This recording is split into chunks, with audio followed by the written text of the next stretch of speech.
Brandon Hayes was on the mat before he even understood what happened. 1 second he was reaching for the maintenance worker's jacket, and the next, the floor came up to meet him like a punishment. No warning, no shout, no wind-up, just silence and the cold mat pressed against his cheek. The man standing over him didn't look angry. He didn't look triumphant. He looked tired. The same way he had looked all night, like someone carrying something heavy that nobody else could see. And that was the moment Brandon realized he had made the worst mistake of his life. But who was this man? And why did he fight like a ghost? Drop your city in the comments right now. I want to see how far this story travels. If you're new here, hit subscribe and stay with me, because this one is going to stay with you long after it ends. The rain came down hard on Jacksonville that Friday night. Not the gentle kind of rain that makes people pull blankets tighter and fall asleep to old movies. This was the kind of rain that found the cracks in your windshield seal and dripped on your knee the whole drive. The kind that made parking lots slippery and neon lights blur into long orange streaks across the wet pavement. Daniel Carter noticed the rain the way he noticed most things, quietly, completely, and without saying a word about it. He parked his truck in the small lot behind East River Combat Academy, cut the engine, and sat there for a moment. His hands stayed on the steering wheel. His eyes moved to the rearview mirror, not because he thought anyone was following him. Just habit. Old habit. The kind that didn't leave a man even when everything else about his old life had been left behind. He grabbed his tool bag from the passenger seat. He stepped out into the rain. He didn't run. The inside of the dojo smelled like rubber mats and old sweat and something faintly chemical, probably the cleaning solution they used on the mirrors. Daniel had been in places that smelled far worse. Places where the smell told you something was wrong before your eyes did. Compared to those places, this smelled like a gymnasium. That was fine. Kevin Marshall, the owner, had called him around 7 o'clock that evening, apologetic and slightly frantic. "Danny, I know it's late. I know it's Friday. But the tournament's Sunday, and the camera system's been throwing error codes since Tuesday, and I've had 3 other guys look at it, and nobody can figure out what." "Send me the error codes," Daniel had said. "You don't need to see the whole system first?" "Send me the codes." Kevin. There was a pause. Kevin sent them. Daniel looked at them for 40 seconds. "It's the relay board on camera 4. Probably a voltage spike during that storm last week. I'll come tonight." Kevin exhaled like a man who'd been holding his breath for 3 days. "Danny, I owe you. I mean it. You'll owe me $60 and a coffee. That's it." That was how Daniel Carter operated. No drama. No upselling. No billing for 2 hours when the job took 45 minutes. He fixed the thing. He left. He stopped at the gas station on the way home, bought a medium coffee and a bag of Cheez-Its, and ate them in his truck in the parking lot before going inside to check on Lily. That was a good Friday night, in Daniel's definition of the word. He had the rear panel off the security system, housing by 9 o'clock. The relay board was exactly where he expected it to be, and the damage was exactly what he'd diagnosed from the error codes. A small component. A simple swap. He'd brought 2 replacement boards, just in case. He always brought backups, and the first one seated perfectly. He was running diagnostics on camera 3 when he heard the front door open. He didn't look up.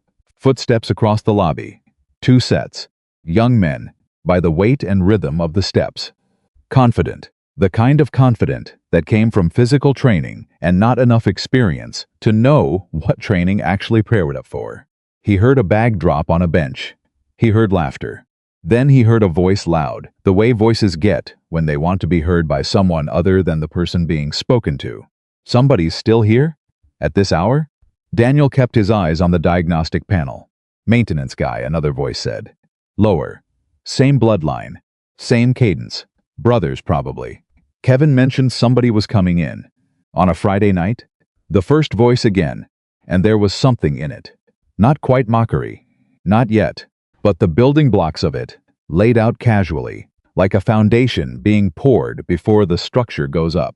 Daniel connected the last diagnostic lead and pressed the test sequence. Camera 3 came back online. He had learned, a long time ago, that the most dangerous thing a man could do in a tense situation was react too early. Not because early reaction was always wrong, but because it announced you It told the other person exactly where your line was. And once they knew where your line was, they knew exactly how far they could push before crossing it.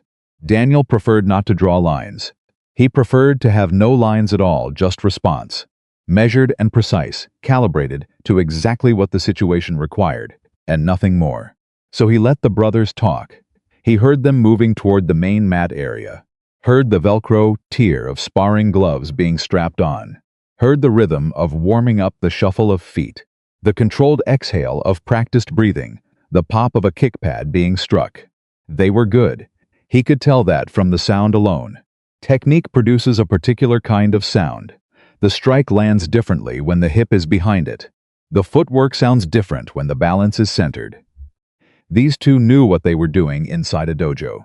That wasn't the same as knowing what they were doing in the world. Hey, Daniel looked up. The taller one was standing at the edge of the mat, closer than he needed to be. He had the build of someone who'd been in the gym since he was 15, broad through the shoulders, thick in the forearms, the kind of frame that made casual clothes look strained. His hair was cut close, and he had the particular expression of a young man who had won enough to believe winning was his natural state. "You're the repair guy?" "That's right," Daniel said. He held the young man's gaze for exactly as long as was natural, then looked back at the panel. "How long you gonna be?" "Not long." The young man didn't move. "Because we've got the space reserved till 11. Daniel glanced at the clock on the wall.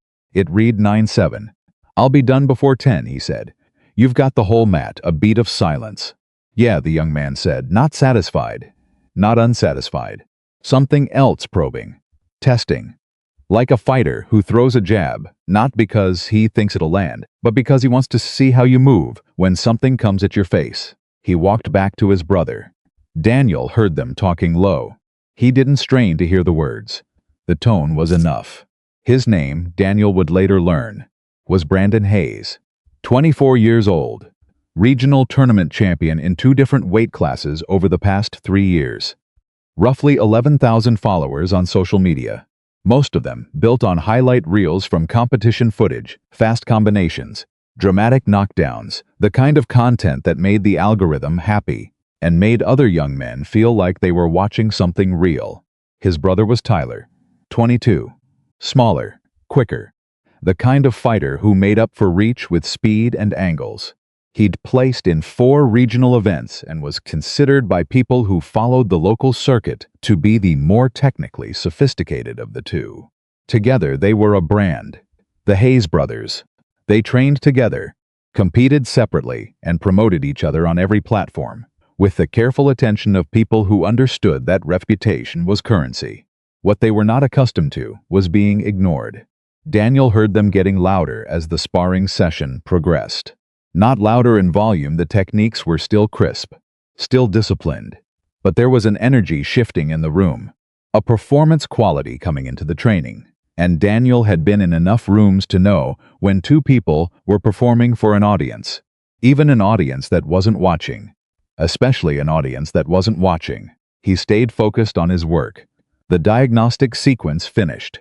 He checked the connection logs, pulled the error history, confirmed the fix was holding, everything clean. He was reaching for his screwdriver when he heard footsteps, and this time they were closer. A training pad hit the floor 18 inches from his tool bag. He looked at it. He looked at where it had come from. Brandon was already turned away like it was an accident. It wasn't an accident. Daniel picked up the pad and set it on the bench beside him. He said nothing. "Sorry about that," Tyler said. He didn't sound sorry. "No problem," Daniel said. "You know you're kind of in the training area," Brandon said, turning back now. He gestured broadly at the room, as if to indicate that Daniel's presence was some kind of structural problem. "I'm in the equipment alcove," Daniel said. "The security panel is mounted here. This is where the work is." "Right," but Brandon moved a few steps closer. He had a way of moving that was deliberate, without looking deliberate. The way trained fighters do. "We're trying to get a session in. Hard to focus with someone rattling around over here." Daniel looked at him. Really looked at him. The way he used to look at things when it mattered, not at the surface, but through it. At the breathing. At the weight distribution. At the tells. Brandon's right foot was very slightly forward. His shoulders were squared in a way that wasn't quite natural for casual conversation. He was ready to move, not because he thought he needed to, because he wanted to. Because being ready to move was the thing he knew how to do when a situation felt like it might require something from him. Daniel recognized the posture. He'd worn it himself, in different clothes a long time ago. "I'll be done in about 40 minutes, Daniel said. "Then the space is yours."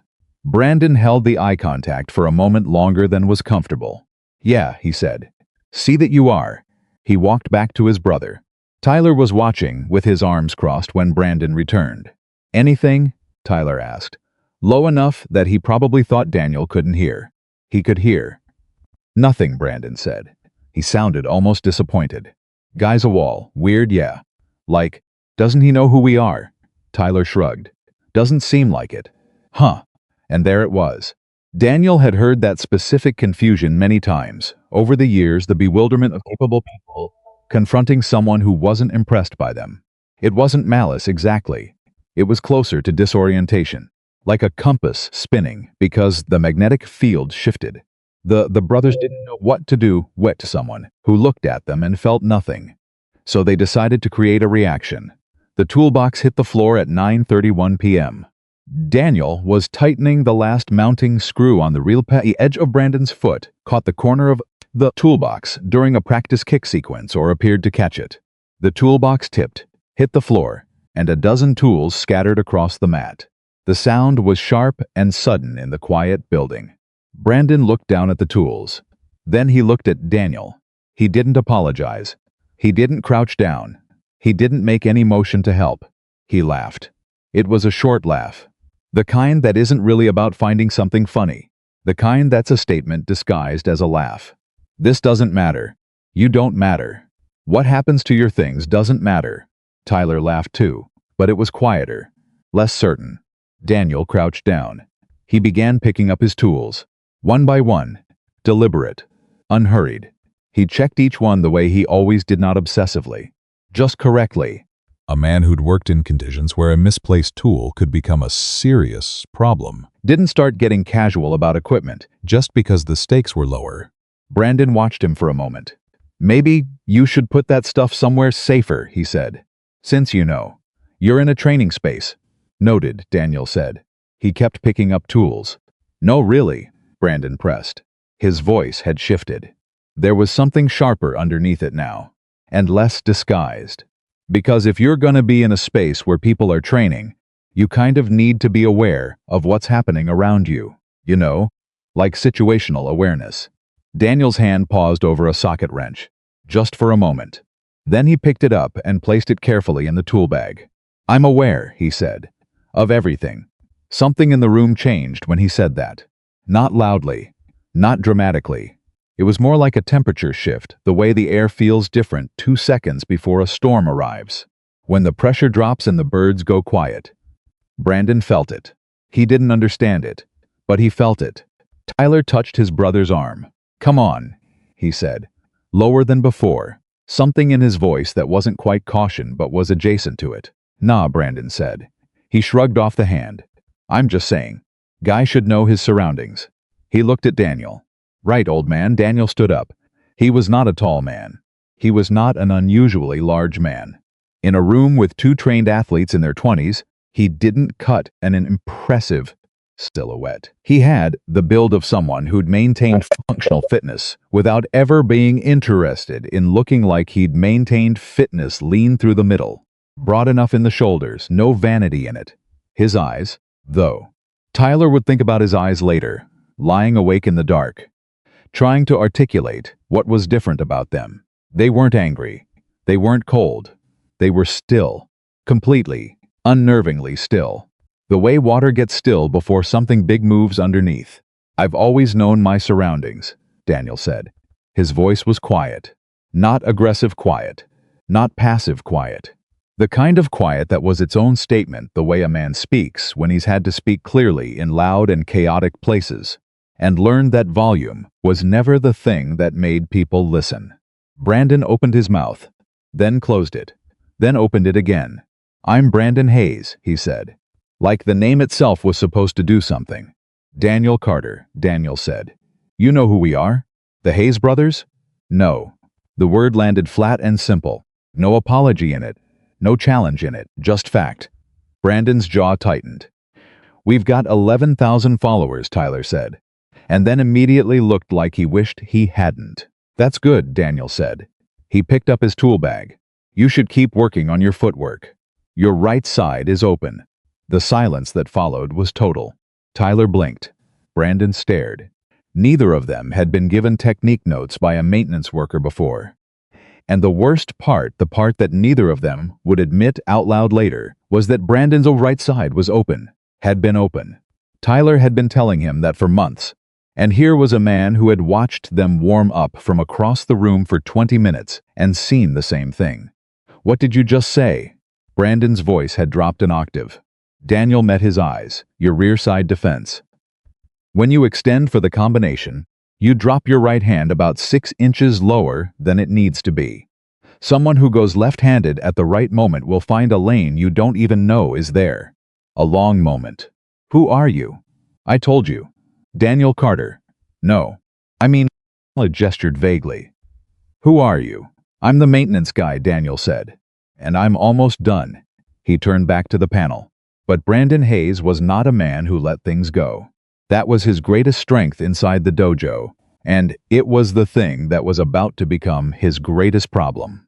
He could feel the room had shifted in a way he couldn't explain and didn't like. He felt like he was losing something. He wasn't even sure what, and the instinct to recover it was bone deep and automatic.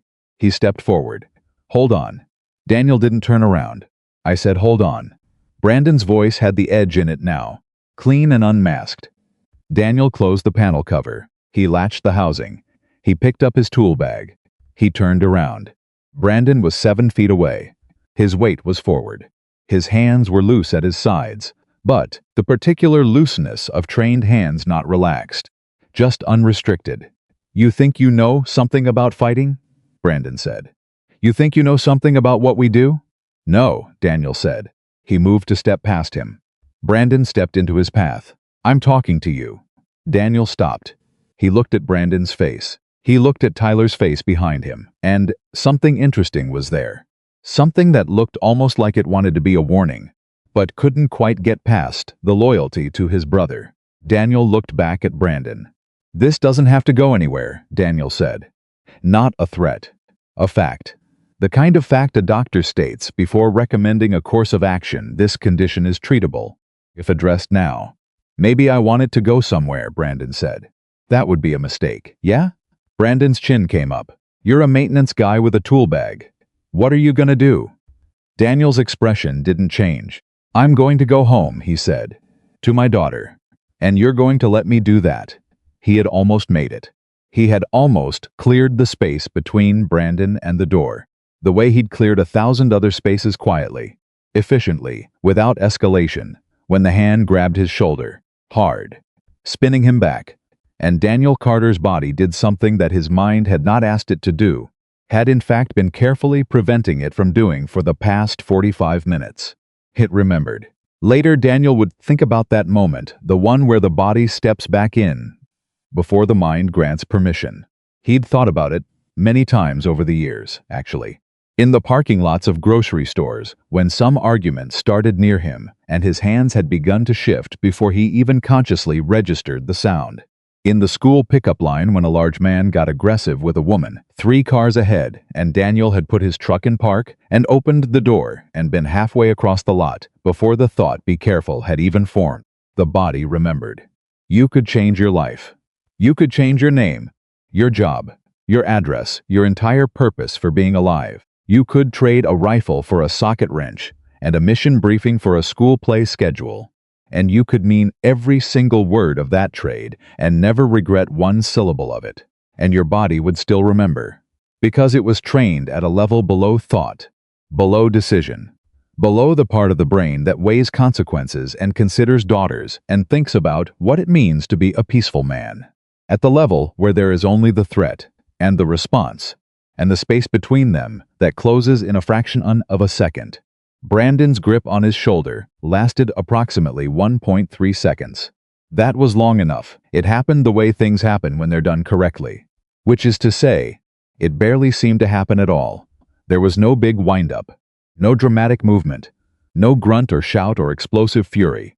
There was only Daniel, turning into the grab rather than away from it, using the force of Brandon's own pull as the first half of the equation, and then a very precise application of the second half. Brandon's wrist was controlled. His balance was broken. His momentum was redirected. And then the mat came up. Not violently. Not cruelly. He wasn't slammed. He was placed guided down with efficiency and without hesitation, in the way you'd set down something fragile that you nonetheless needed to set down firmly.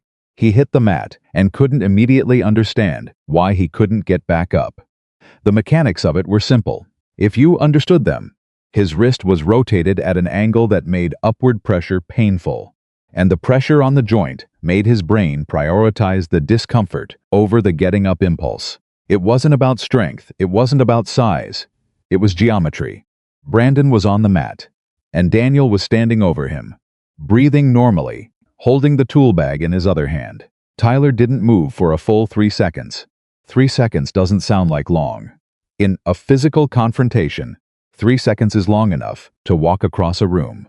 Long enough for several things to happen that can't be undone.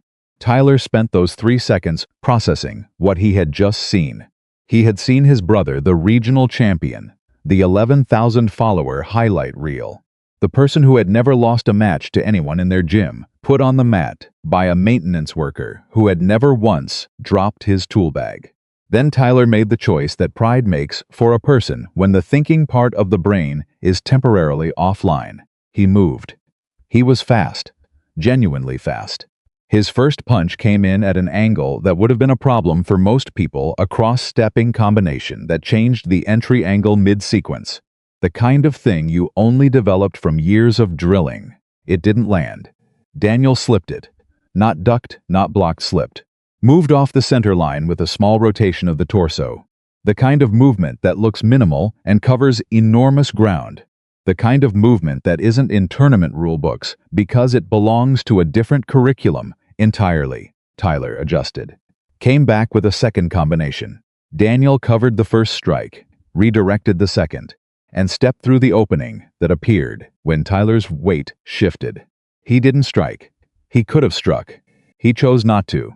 Instead, he controlled Tyler's lead arm, stepped behind him, and stopped with Tyler completely off balance and unable to throw anything without falling over. He held him there for exactly 2 seconds. Then he let go. He stepped back. He picked up his tool bag from where he'd set it down. Tyler turned around. Both brothers were breathing hard now. The controlled breathing of earlier replaced by something shallower and more confused. Daniel was not breathing hard. "You two learned how to win fights," Daniel said.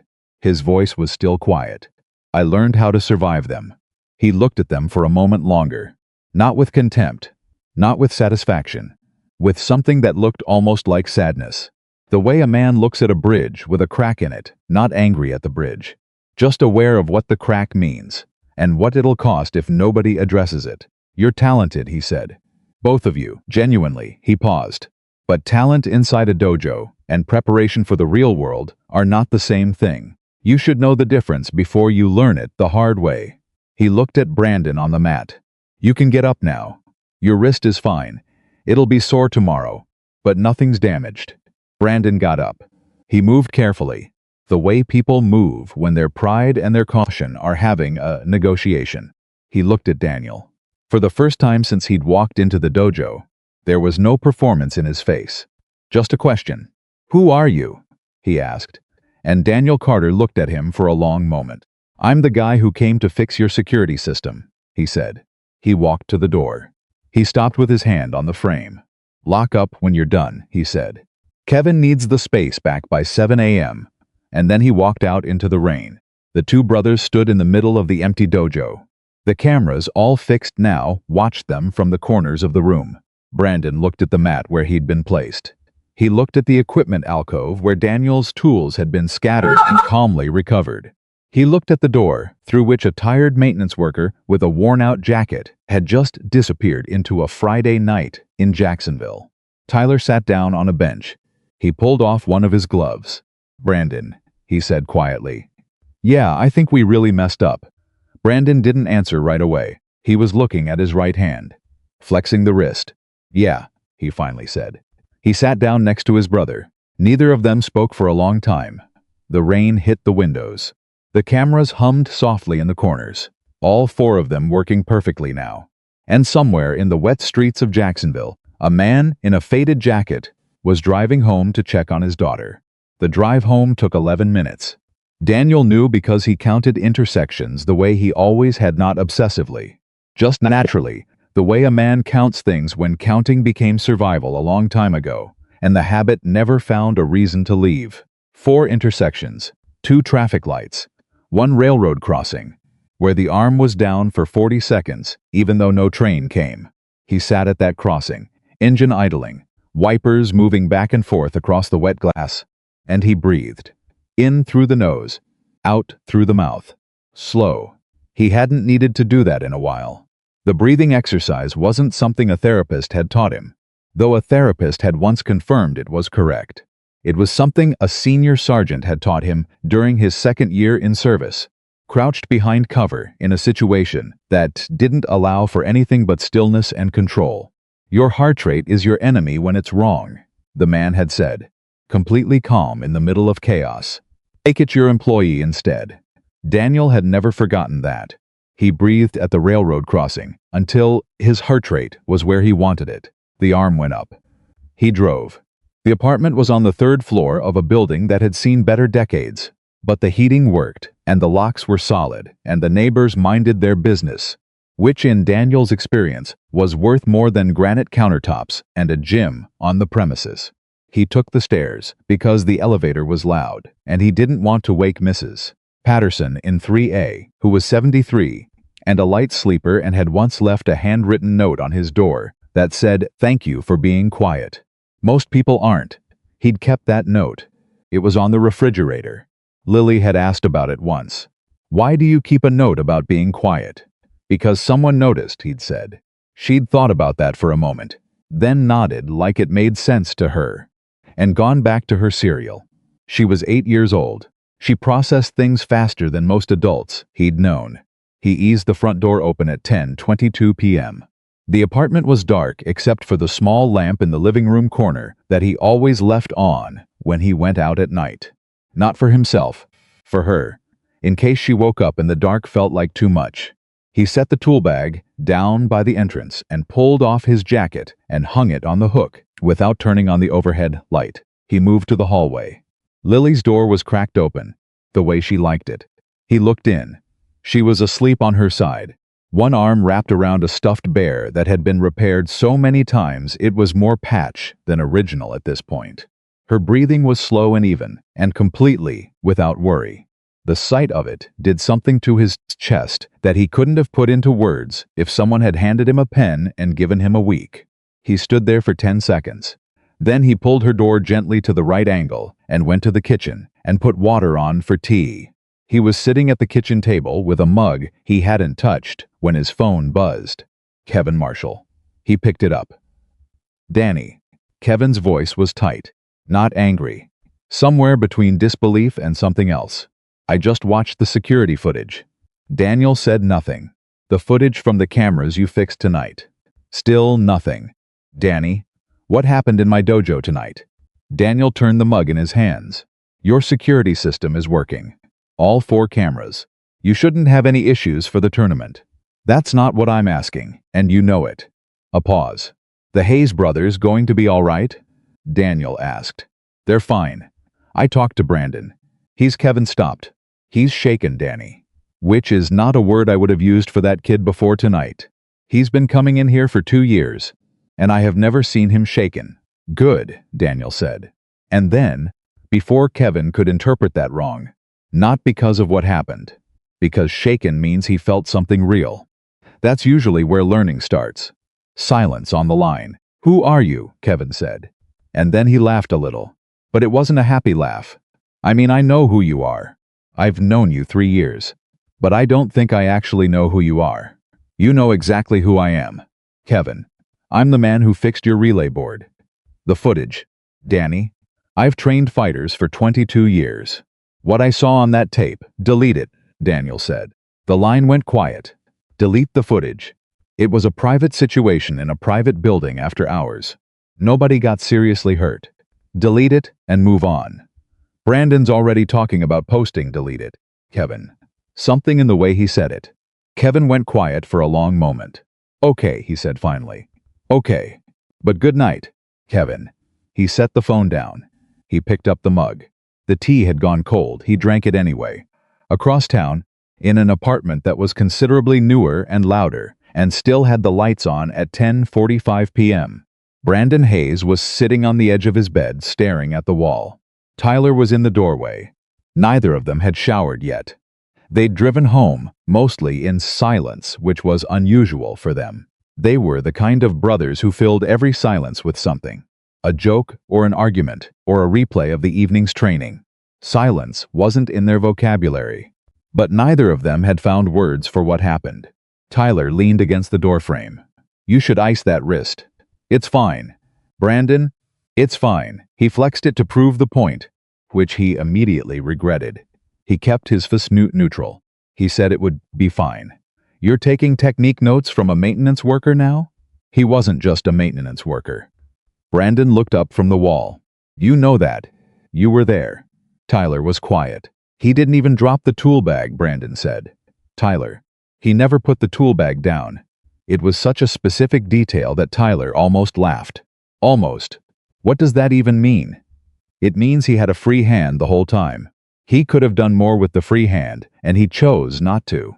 Brandon looked back at the wall. He had full control the whole time, every second of it. He knew exactly what he was doing and exactly how much to do, and he stopped way before the line. So he's trained. That's not training, Brandon said. Not the kind we do. That's something else. Tyler came off the doorframe and sat in the desk chair. He spun it once, slowly, thinking. You going to find out who he is? Tyler asked. Already tried. Daniel Carter, maintenance technician. That's all that comes up. No social media. No competitive record. Nothing. Brandon shook his head slowly. People like that don't have nothing. People like that are hiding something. Tyler looked at his hands. Or they left something behind, and they don't want to go back to it. Brandon didn't answer.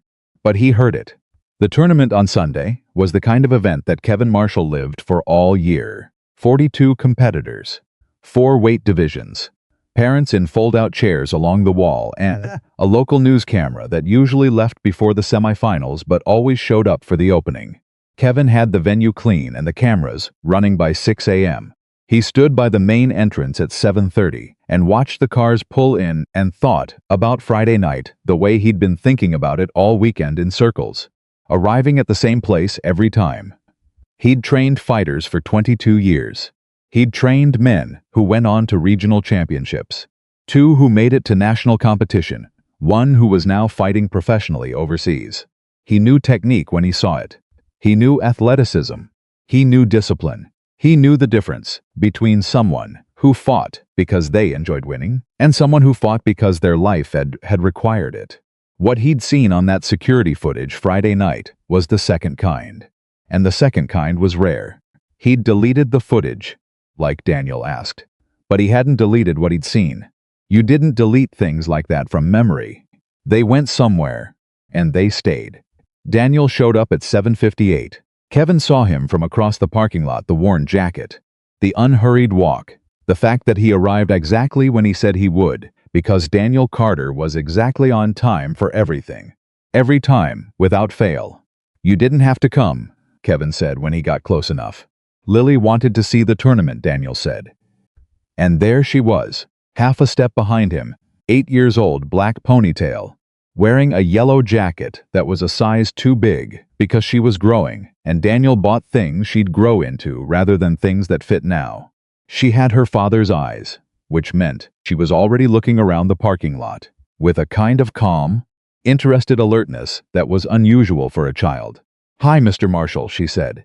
Hey there, Lily. Kevin smiled. Big day today. Lots of good fighters. My dad says it takes a long time to be a good fighter, she said. Kevin looked at Daniel. Daniel looked at a spot above Kevin's left shoulder. That's true, Kevin said carefully. Your dad would know. He fixes security cameras, Lily said. With total sincerity. He sure does, Kevin said. Daniel finally looked at him. There was something in his expression that was close to amusement. But Kevin had learned enough about Daniel Carter over 3 years to know that what looked like amusement was sometimes something else, entirely, something more private, more complex with a longer history behind it. Where do you want me to help set up? Daniel asked. I don't need Kevin. Kevin sighed. The registration table could use another body. Far side of the room by the entrance. You can keep Lily close. Daniel nodded once. He put a hand lightly on his daughter's shoulder, and they walked toward the entrance together. Kevin watched them go. He'd known Daniel Carter for 3 years. 3 years of small jobs, fair invoices, quiet reliability. 3 years of never once pushing into the man's personal history, because Daniel Carter had a way of existing that made you feel that pushing was both unnecessary and somehow disrespectful, like trying to open a door that was already quietly open. If you just learned to look at it right. 3 years. And somehow, Kevin had never once asked the right question. The tournament started at 9. Daniel sat at the registration table and checked names off a printed list and handed out numbered wristbands and answered questions from parents who couldn't find the right mat for their kids' division. He did all of this with the same focused efficiency he brought to security panels and relay boards, not unfriendly. Just clean. No wasted motion, no unnecessary conversation. Lily sat beside him on a folding chair with a juice box and a small notebook she'd brought from home. She was drawing something, Daniel noticed, though he didn't ask what. She drew constantly, had for 2 years animals mostly, but sometimes buildings, sometimes people, sometimes things he couldn't I like that she explained with total confidence, Vans, and he nodded along with because her explanations always made sense. The room filled up. The noise level rose. Kids ran across the lobby until their parents corralled them. Coaches argued with each other, in the way coaches always argued, with great certainty and slightly too much volume. Daniel checked off names and handed out wristbands and kept one hand on the table and occasionally glanced at Lily. He didn't think about Fry Dare You. He didn't fuck Dana. Or rather, he thought about it, the way he thought about most things that needed to be contained. He acknowledged it, put it in its proper file, and left it there. It was done. Nobody was seriously hurt. The lesson, if it was received, and he believed Brandon Hayes was the kind of person who received lessons, once he got over the ego, would be worth more than the embarrassment. That was enough. That was more than enough. He handed a wristband to a small girl in a red gi who thanked him very formally, and he nodded very formally in return. And Lily looked up from her notebook just long enough to smile at the girl before going back to her drawing. That was a good Sunday morning. Then Brandon Hayes walked in. He came through the front entrance at 9:40, his gear bag over one shoulder, moving with the particular confidence of a person who was used to being recognized in this specific room, which he was 2 years of tournaments had given him a face that regular attendees knew. And he got 3 nods and a handshake before he'd made it 10 feet past the door. His eyes found the registration table, found Daniel, stopped. For a moment, neither of them moved. The room continued around them, noise and movement, and the distant sound of a match already starting on mat 2, and in the middle of it, there was this small, still point. Then Brandon walked toward the table. Daniel looked down at the list. Hayes, he said, without looking up. Brandon. Black Belt Division, Weight Class B. He found the name, checked it off, picked up a wristband. He held it out. Brandon took it. He didn't put it on. He stood at the table, holding it, looking at Daniel, with an expression that was working through several different things at once. You're here, Brandon said. My daughter wanted to see the tournament. Brandon glanced at Lily. She looked up from her notebook, studied him for exactly 2 seconds with those calm, inherited eyes, and looked back down. Hi, she said to the notebook. Hi, Brandon said, a little uncertainly. He looked back at Daniel. I need to say something, Brandon said. Daniel kept his eyes on the list. You don't. I want to. Brandon, please. Something in the word made Daniel look up. Brandon Hayes, regional champion. 11,000 followers. The man who had laughed when the toolbox fell, that man was not standing at the registration table. The man standing there was younger than that. Younger and less certain, and carrying something in his face that looked like it had cost him something to bring it out in public. I was wrong, Brandon said. On Friday. What I did was, it was wrong. I knew it was wrong while I was doing it, and I did it anyway. Which makes it worse, not better. He paused. I'm not looking for anything from you. I just wanted to say it to your face. A moment passed. How's the wrist? Daniel asked. Brandon blinked. Fine. Sore. Like you said, ice tonight. Even if it feels fine. The inflammation comes later. Okay. And fix the right side of your rear guard. Today, if you're competing, someone in that bracket will see it. Brandon stared at him. How do you even? He stopped. Never mind, thank you. He started to turn. Brandon. He turned back. Daniel looked at him for a moment that held something in it. The way certain moments hold things that can't be transferred by explanation, only by the experience of them. The apology took more than winning would have, Daniel said. Remember that. Brandon held his gaze, then he nodded once, put the wristband on his wrist, and walked toward the mat area. Lily watched him go. Is he someone you know? She asked. Not yet, Daniel said. Tyler arrived at 10 past 10, saw his brother in the warm-up area, and immediately knew something had shifted. He knew his brother, the way people only know the person they grew up with, in the bone, and the breath of them, in the particular weight their shoulders carry. Brandon's shoulders were different. Tyler walked over and didn't ask anything, just sat beside him on the bench and started wrapping his hands. I talked to him, Brandon said. Tyler's hands didn't stop moving. And he told me to fix my rear guard before I compete today. Tyler looked up. And he told me the apology was worth more than winning, Brandon said. He sounded like a man examining something he'd found unexpectedly, turning it over, trying to understand its weight. He's not wrong, Tyler said. I know. They sat for a moment in the ordinary noise of the tournament. Who do you think he is? Tyler asked. I don't know. But you have a theory. Brandon finished wrapping his left hand. He looked at it. Military, he said. Special operations, probably. The way he moved, that's not a civilian fighting system. That's something that gets tested in places where losing means more than a point deduction. Tyler was quiet. And he walked away from it, Brandon continued. You could see that too. He wasn't performing. He wasn't showing off. He was containing himself. The whole time. He shook his head slowly. That's scarier than the technique. Why? Because it means there's more. And he chose not to show it. Kevin pulled Daniel aside at 11:15, during the break between divisions, while Lily sat 3 rows up in the bleachers, eating a granola bar and watching 2 fighters in the lightweight division circle each other on mat 1. Can we talk? Kevin said. We're talking. Privately. Daniel looked at Lily. She had her notebook out again. She's fine, Kevin said. 5 minutes. They moved to a corner near the equipment storage area, away from the noise. Kevin crossed his arms, then uncrossed them. Because crossing your arms when you were trying to have an honest conversation was the wrong body language. And Kevin Marshall was old enough to know that. I need to ask you something directly, Kevin said. Then ask it directly. Who were you before you were a maintenance technician? A pause. Not a flinching pause. Not an evasive pause. More like the pause of a man deciding whether a door should open and, if so, how far. Why does it matter? Daniel said. Because I've been sending you into buildings alone at night for 3 years, Kevin said. Warehouses. Storage facilities, my dojo, alone after hours. And I never thought twice about it, because I trusted you, which I still do. He held Daniel's gaze.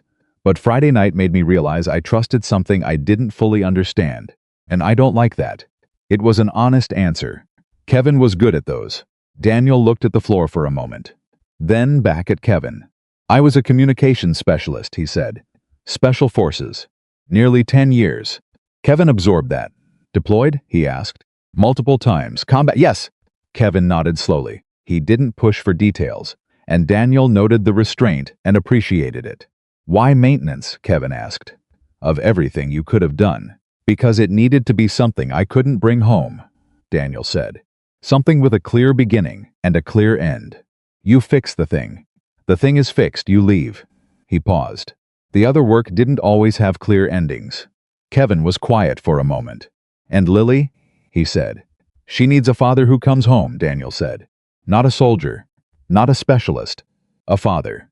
Something shifted in Kevin's expression. Not pity. Daniel would have shut down immediately for pity. Something more like recognition. The kind that comes from understanding a thing. Not feeling sorry about it. Your wife, Kevin said carefully. 3 years ago, Daniel said. Aneurysm. No warning. She was here in the morning, and she was gone by afternoon. He said it simply. The way people say things, they've had to say a tough enough times that the words have worn smooth. Lily was 5. I'm sorry, Danny. I know you are. They stood in the noise of the tournament for a moment, slightly removed from it. The Hayes brothers, Kevin said. They don't know any of this. No, Brandon apologized to you this morning. He did, and you gave him technique notes. A slight pause. His rear guard is genuinely open. Kevin almost smiled. You know you could coach if you wanted. I'd make room, Kevin. Just saying. I know what you're saying. Daniel glanced toward the bleachers, finding Lily automatically. She was drawing again. I appreciate it. But this is where I am. This is the right place. Kevin followed his gaze. She's got your eyes, Kevin said. Her mother's heart, Daniel said. Lucky for everyone. The heavyweight division started at noon. Brandon competed at 12:20. Daniel and Lily were in the third row of bleachers, and Daniel had not intended to watch, but they were facing mat 3, and the bracket put Brandon's first match on mat 3, and there it was. The opponent was good, experienced, a year older than Brandon, with a longer reach and a patient style, the kind of fighter who let other people make mistakes and then made them pay for it. Lily looked up from her notebook. Is that the boy from the desk? She asked. Yes. He looks nervous. Daniel watched Brandon settle into his starting position. He's covering it well, Daniel said. But yes. Why? He learned something new about himself recently. New information takes time to settle. Lily thought about this with the focused seriousness she brought to most things. Like when I found out I was good at math, she said. And then I was nervous about math tests for a while, because I cared more. Daniel looked at his daughter. Exactly like that, he said. The match started. For the first 90 seconds, Brandon was off half a beat late on his combinations, weight slightly back, reading the opponent instead of engaging him. His corner, where Tyler was standing, was visibly restless. Then something changed. Daniel watched it happen and knew what it was before he could articulate it. Brandon had made a decision. Somewhere in that second minute, he'd made the internal decision to stop managing and start fighting. He dropped his right guard. Not accidentally. He dropped it as bait. The opponent saw the opening, the same opening Daniel had identified Friday night. The same weakness Tyler had been pointing out for months. He went for it, and Brandon was already moving. The counter came from the left side, across the opening the opponent had committed to, and it landed clean. The crowd made the sound crowds make when something lands well. Tyler made a sound from the corner that was part cheer and part disbelief, and Brandon reset his stance. His right guard was back up, properly now, higher than Daniel had ever seen it during warm-ups. Fixed during competition, in real time, under pressure. He fixed it, Lily said. Daniel realized he'd been leaning forward slightly. He sat back. Yeah, he said. Did you tell him how? I pointed it out. He fixed it. There's a difference, Lily said, and she went back to her drawing. Daniel looked at his daughter for a moment. She was 8 years old. She processed things faster than most adults he'd known. Brandon won the match by decision. He won the second match by the same margin, and the third by more. By the time he reached the semifinal, something had settled in him, not the loud confidence of Friday night, the performed kind, but something quieter and more solid, like a foundation that had been properly set. He fought differently than he had in previous tournaments. People in the crowd who knew his record noticed it and mentioned it to each other in the buzzing, half-distracted way tournament audiences talked. He's more controlled today. Yeah, something's different. His guard is better. After the semifinal, Brandon looked up into the bleachers. He found Daniel without appearing to search for him. He nodded once. Daniel nodded back. Lily, without looking up from her notebook. He said thank you. I know, Daniel said. How? Some things don't need words. Lily considered this. Okay, she said. It was Tyler who came to find them during the break before the finals. He appeared at the end of the bleacher row and asked if it was all right if he sat, and Daniel gestured to the empty space to his left. And Tyler sat. Lily assessed him. Hi, she said. Same 2-second evaluation as the morning. This time she didn't look back down immediately. Hi, Tyler said. I'm Tyler. That's my dad. I know. We met. He doesn't talk about that, Lily said. Smart, Tyler said. She nodded, satisfied, and went back to her notebook. Tyler looked at Daniel. There was less of the performance now. The tournament atmosphere stripped some of it away. Or maybe Friday night had stripped it away, and today was just the evidence of that. I owe you an apology too, Tyler said. You weren't the one who pushed, Daniel said. I was the one who let it go further than it should have. I felt it going wrong and I didn't stop it. He said this precisely, like he'd thought about it carefully and wanted to get it right. That's its own kind of wrong. Daniel looked at the mat below them, where 2 fighters in the lightweight bracket were being introduced. You're more observant than your brother, Daniel said. He's better at most things than me, Tyler said. But I notice more. That's a skill. Don't lose it. Tyler was quiet for a moment. Can I ask you something? You can ask. What was it that you did Friday? I've never seen anything. It was basics, Daniel said. The most basic principles of body mechanics. The same principles everything else is built on. Where'd you learn it?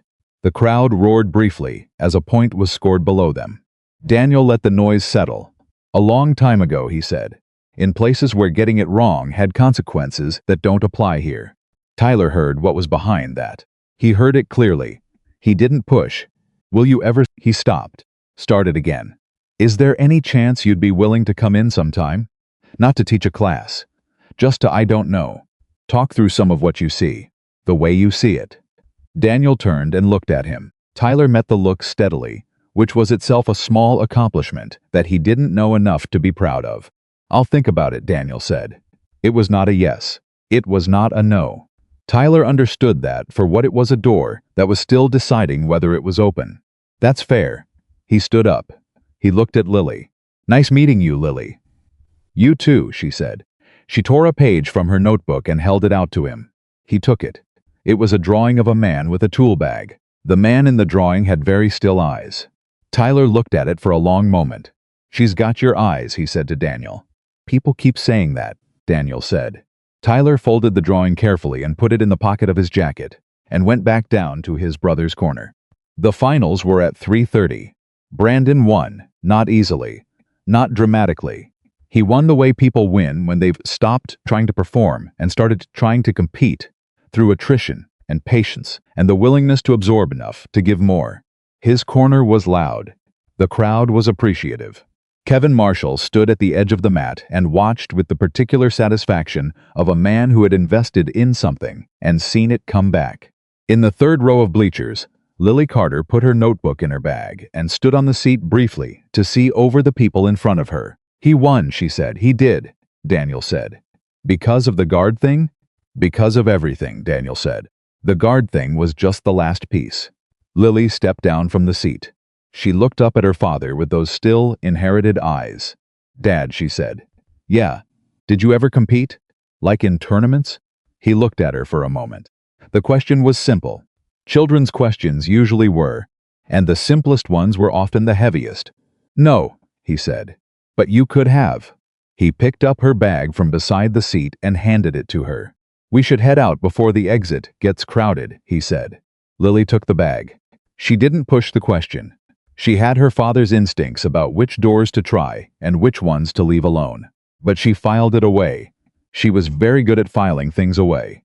They were almost to the parking lot when Kevin caught up to them. He was breathing slightly harder than the walk required, which told Daniel he'd been moving fast. Danny. Hold on. Daniel stopped.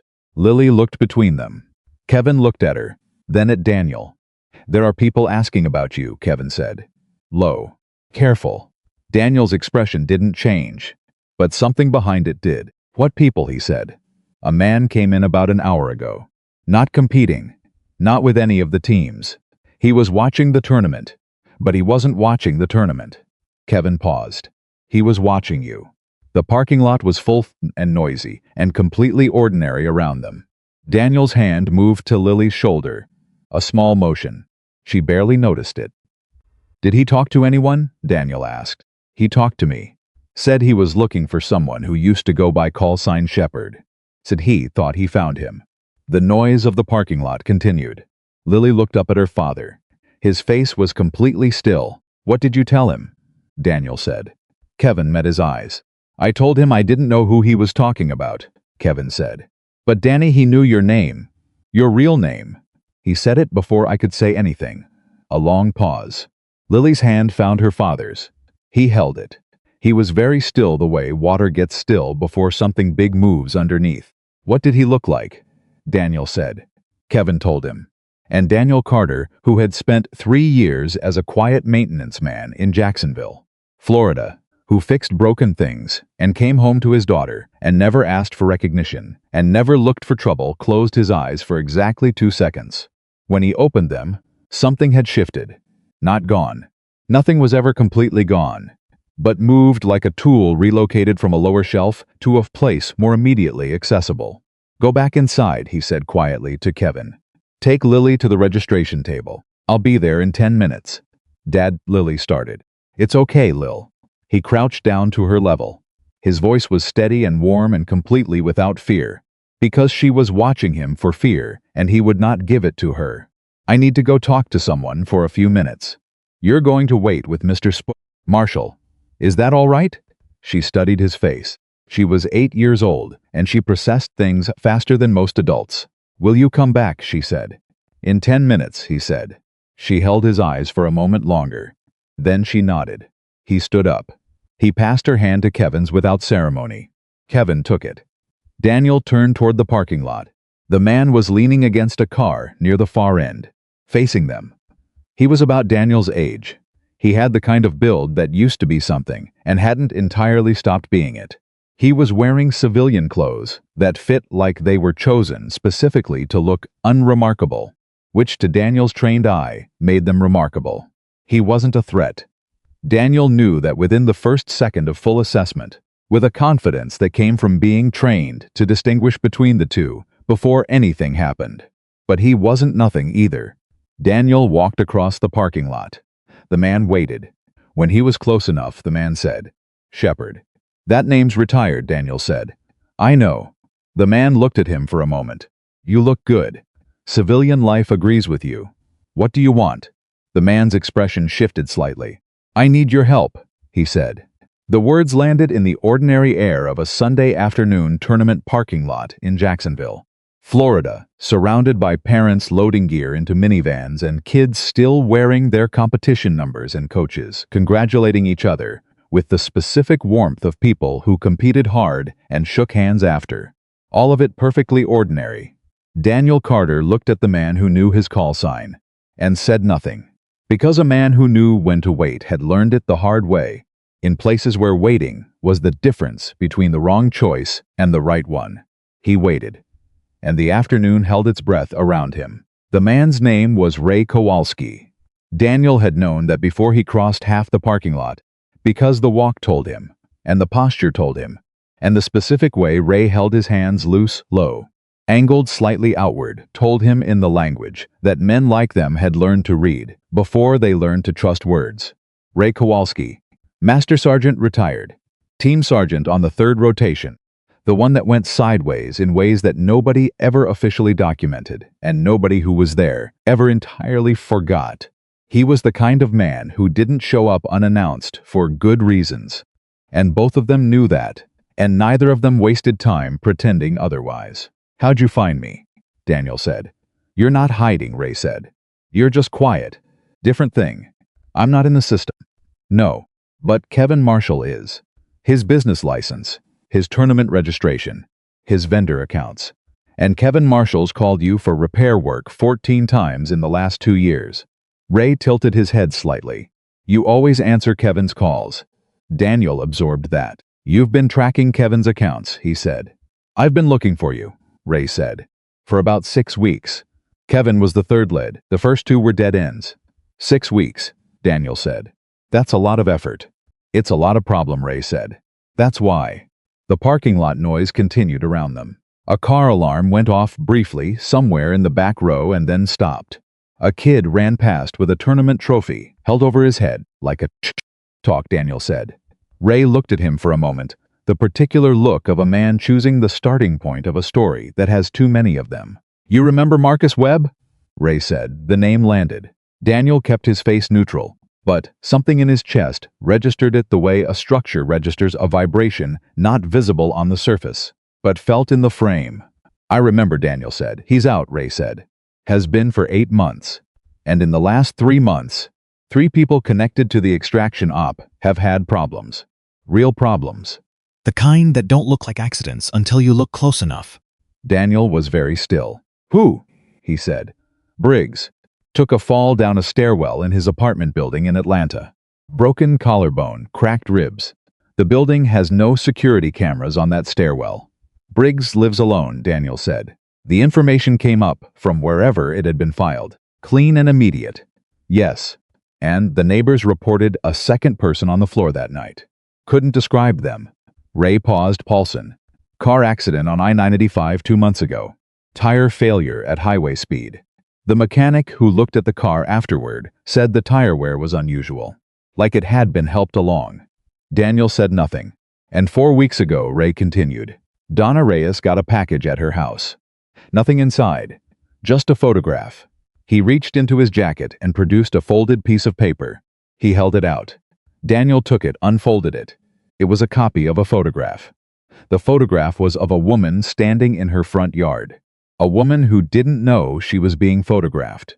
And standing 8 feet away from her, half obscured by the frame but deliberately not fully obscured, deliberately visible. Because the point was to be seen, was a figure whose face was not clear, but whose posture was familiar to anyone who had worked in close proximity to it. Daniel refolded the paper. He handed it back. Why me? He said. Because you were team lead on the extraction, Ray said. Because Webb knows your file better than he knows most people's. Because. He stopped, looked at Daniel directly. Because you're the one who put him away, Danny. You were the one who wouldn't sign off on the report the way command wanted it signed off.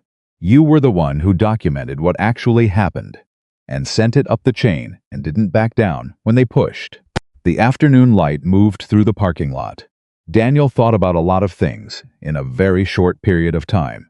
He thought about Lily, 30 yards away at a registration table with Kevin Marshall, eating the last of her granola bar and drawing in her notebook. He thought about an apartment on the 3rd floor of a building with solid locks. He thought about a note on a refrigerator from Mrs. Patterson in 3A that said thank you for being quiet. He thought about a promise he'd made at a graveside 3 years ago to a woman who had known exactly who he was and loved him without reservation, and asked him, in the last coherent conversation they had before everything changed, to be careful with himself, not for her sake. For Lily's. What do you need? He said. Ray let out a breath slow. Trolled, and Daniel recognized it as the breath of a man who had spent 6 weeks not knowing if he was going to get this answer. I need someone who knows how Webb operates, Ray said. Who understands how he thinks. Who can help us anticipate his next move before he makes it. Us, Daniel said. Myself and 2 others. Both people you know. Both good. And law enforcement? Ray's expression did something complicated, being handled, but slowly, and Webb is moving faster than the process. So you need a parallel track, Daniel said. I need someone who can think 3 moves ahead of a man who already thinks 2 moves ahead of everyone else, Ray said. Yes, a long pause. I need tonight to think, Daniel said. I can give you tonight. Then give me tonight. He turned and walked back across the parking lot. He covered the 30 yards with a steady, unhurried stride. And he pushed everything that Ray had just deposited into him, into a section of his mind that he knew how to lock not permanently, not dismissively, but securely. The way you secure something important so you can deal with it correctly rather than impulsively. When he reached the registration table, Lily looked up immediately. She read his face, the way she always read his face thoroughly, quickly, with a precision that sometimes startled him. "You okay?" she said. "Yeah, Lil, was it someone you know?" "An old friend," he said. She looked at him for another 2 seconds. "You don't look like you talked to an old friend," she said. "I look exactly the same as I always look," he said. "I know," she said. "That's how I know." Kevin, standing to the side, said nothing, but he heard everything. Daniel picked up Lily's bag. "Ready to go home?" "Can we get tacos?" she said. "We can get tacos, okay." She slid off the registration table. "Bye, Mr. Marshall." "Bye, Lily." Kevin looked at Daniel over her head, one question in his eyes unasked. Daniel met the look. "I'll call you tomorrow," Daniel said. Kevin nodded. They walked out. Behind them, in the far end of the parking lot, Ray Kowalski watched them go. He watched the way Daniel walked with his daughter, the same stride, the same awareness, the same quiet occupation of whatever space he moved through, but with something added that hadn't been there in the field. Something that complicated everything and simplified everything at the same time. Ray got in his car. He sat there for a moment. He'd found the right man. He'd known he would. The question now was whether the right man would choose to be found. He drove away. The tournament parking lot returned to its ordinary Sunday afternoon business of folded chairs and car trunks, and kids who'd won something and kids who'd lost something, and all the parents trying to make both feel like the same thing. Ordinary. Completely ordinary. Except that underneath it, something had been set in motion that wouldn't stop for ordinary reasons. It never did. That night, after the tacos and after the bath and after the story, 2 chapters of a book about a girl who could talk to horses, which Lily chose every night this weekend, which Daniel read with complete seriousness because she demanded it. After all of that, Daniel sat at the kitchen table again. Same chair, same mug. This time the tea was hot and he drank it while it was still hot. He had a legal pad and a pen, and he wrote nothing on it for 20 minutes. He wasn't blocked, he was thinking. The legal pad was for when the thinking was ready to become something more concrete, and he'd learned over many years not to rush the transition. Marcus Webb. He hadn't said the name aloud in 3 years. He hadn't let himself think it in nearly as long. Not because he was afraid of it. Because thinking it was like touching an exposed wire, not always dangerous, but never entirely safe, and there was no reason to do it when you didn't have to. Now he had to. Marcus Webb had been an intelligence contractor operating in a region where the rules about what intelligence contractors could and couldn't do were interpreted loosely by the people doing the interpreting, and tightly by the regulations they were ignoring. He had a talent for acquiring information, a complete absence of conscience about how he acquired it, and a network of people in various agencies who found his talent useful enough to overlook the absence. For a while that had worked. Until the extraction op. Until Daniel's team had gone in to pull a source who was compromised. And what they found when they got there wasn't what the briefing said they'd find. And the reason it wasn't what the briefing said was because the briefing had been constructed around information that had been selectively edited by a man who knew that the source's extraction would interrupt a very profitable arrangement. People had been hurt because of that selective editing. Not on Daniel's team. Daniel's team came home because Daniel's team had the training and the instincts and the particular bloody-mindedness to adapt when reality didn't match the brief. But others hadn't come home. And Daniel had documented everything. Every deviation. Every discrepancy. Every piece of the evidence that pointed from the failure back to its origin. He'd sent it up the chain with his name on it, which was either the bravest or the most foolish thing he'd ever done, depending on who you asked and when. The investigation that followed took 16 months. Webb had layers of protection: professional, institutional, legal. Peeling them away took time and stubborn people, and more than a few moments where it looked like the whole thing would be quietly buried. But it wasn't buried. Webb went to prison. 8 years. Which was less than Daniel thought was right, and more than Webb's lawyers had argued for. 8 years. Out in 5 with good behavior, 5 years. And Daniel, who had by that point lost his wife and relocated to Jacksonville, and built a small, quiet life around a daughter, who needed a father who came home, had told himself that 5 years was long enough for a man like Webb to conclude that the cost of revenge wasn't worth paying. He had told himself that. He had wanted to believe it. He had mostly succeeded. Sitting at the kitchen table with a hot mug of tea and a blank legal pad at 11:30 on a Sunday night, he allowed himself to understand that he had been wrong. He picked up the pen. He started writing. The next morning was Monday. Lily's alarm went off at 6:55, and Daniel was already in the kitchen making eggs when she appeared in the doorway in her pajamas, with her hair in complete disarray and one sock on and one off, which was her standard Monday presentation. "Morning," she said. "Morning. Eggs are almost done. Go find the other sock." "I know where it is." "Where?" A pause. "Under the bed." "Go get it." She disappeared. Daniel plated the eggs, poured her orange juice, put 2 pieces of toast in the toaster, and waited for them with the patience of a man who had waited for considerably more dangerous things than toast. She came back with both socks on. She climbed onto her chair. She ate. "Dad," she said, about halfway through.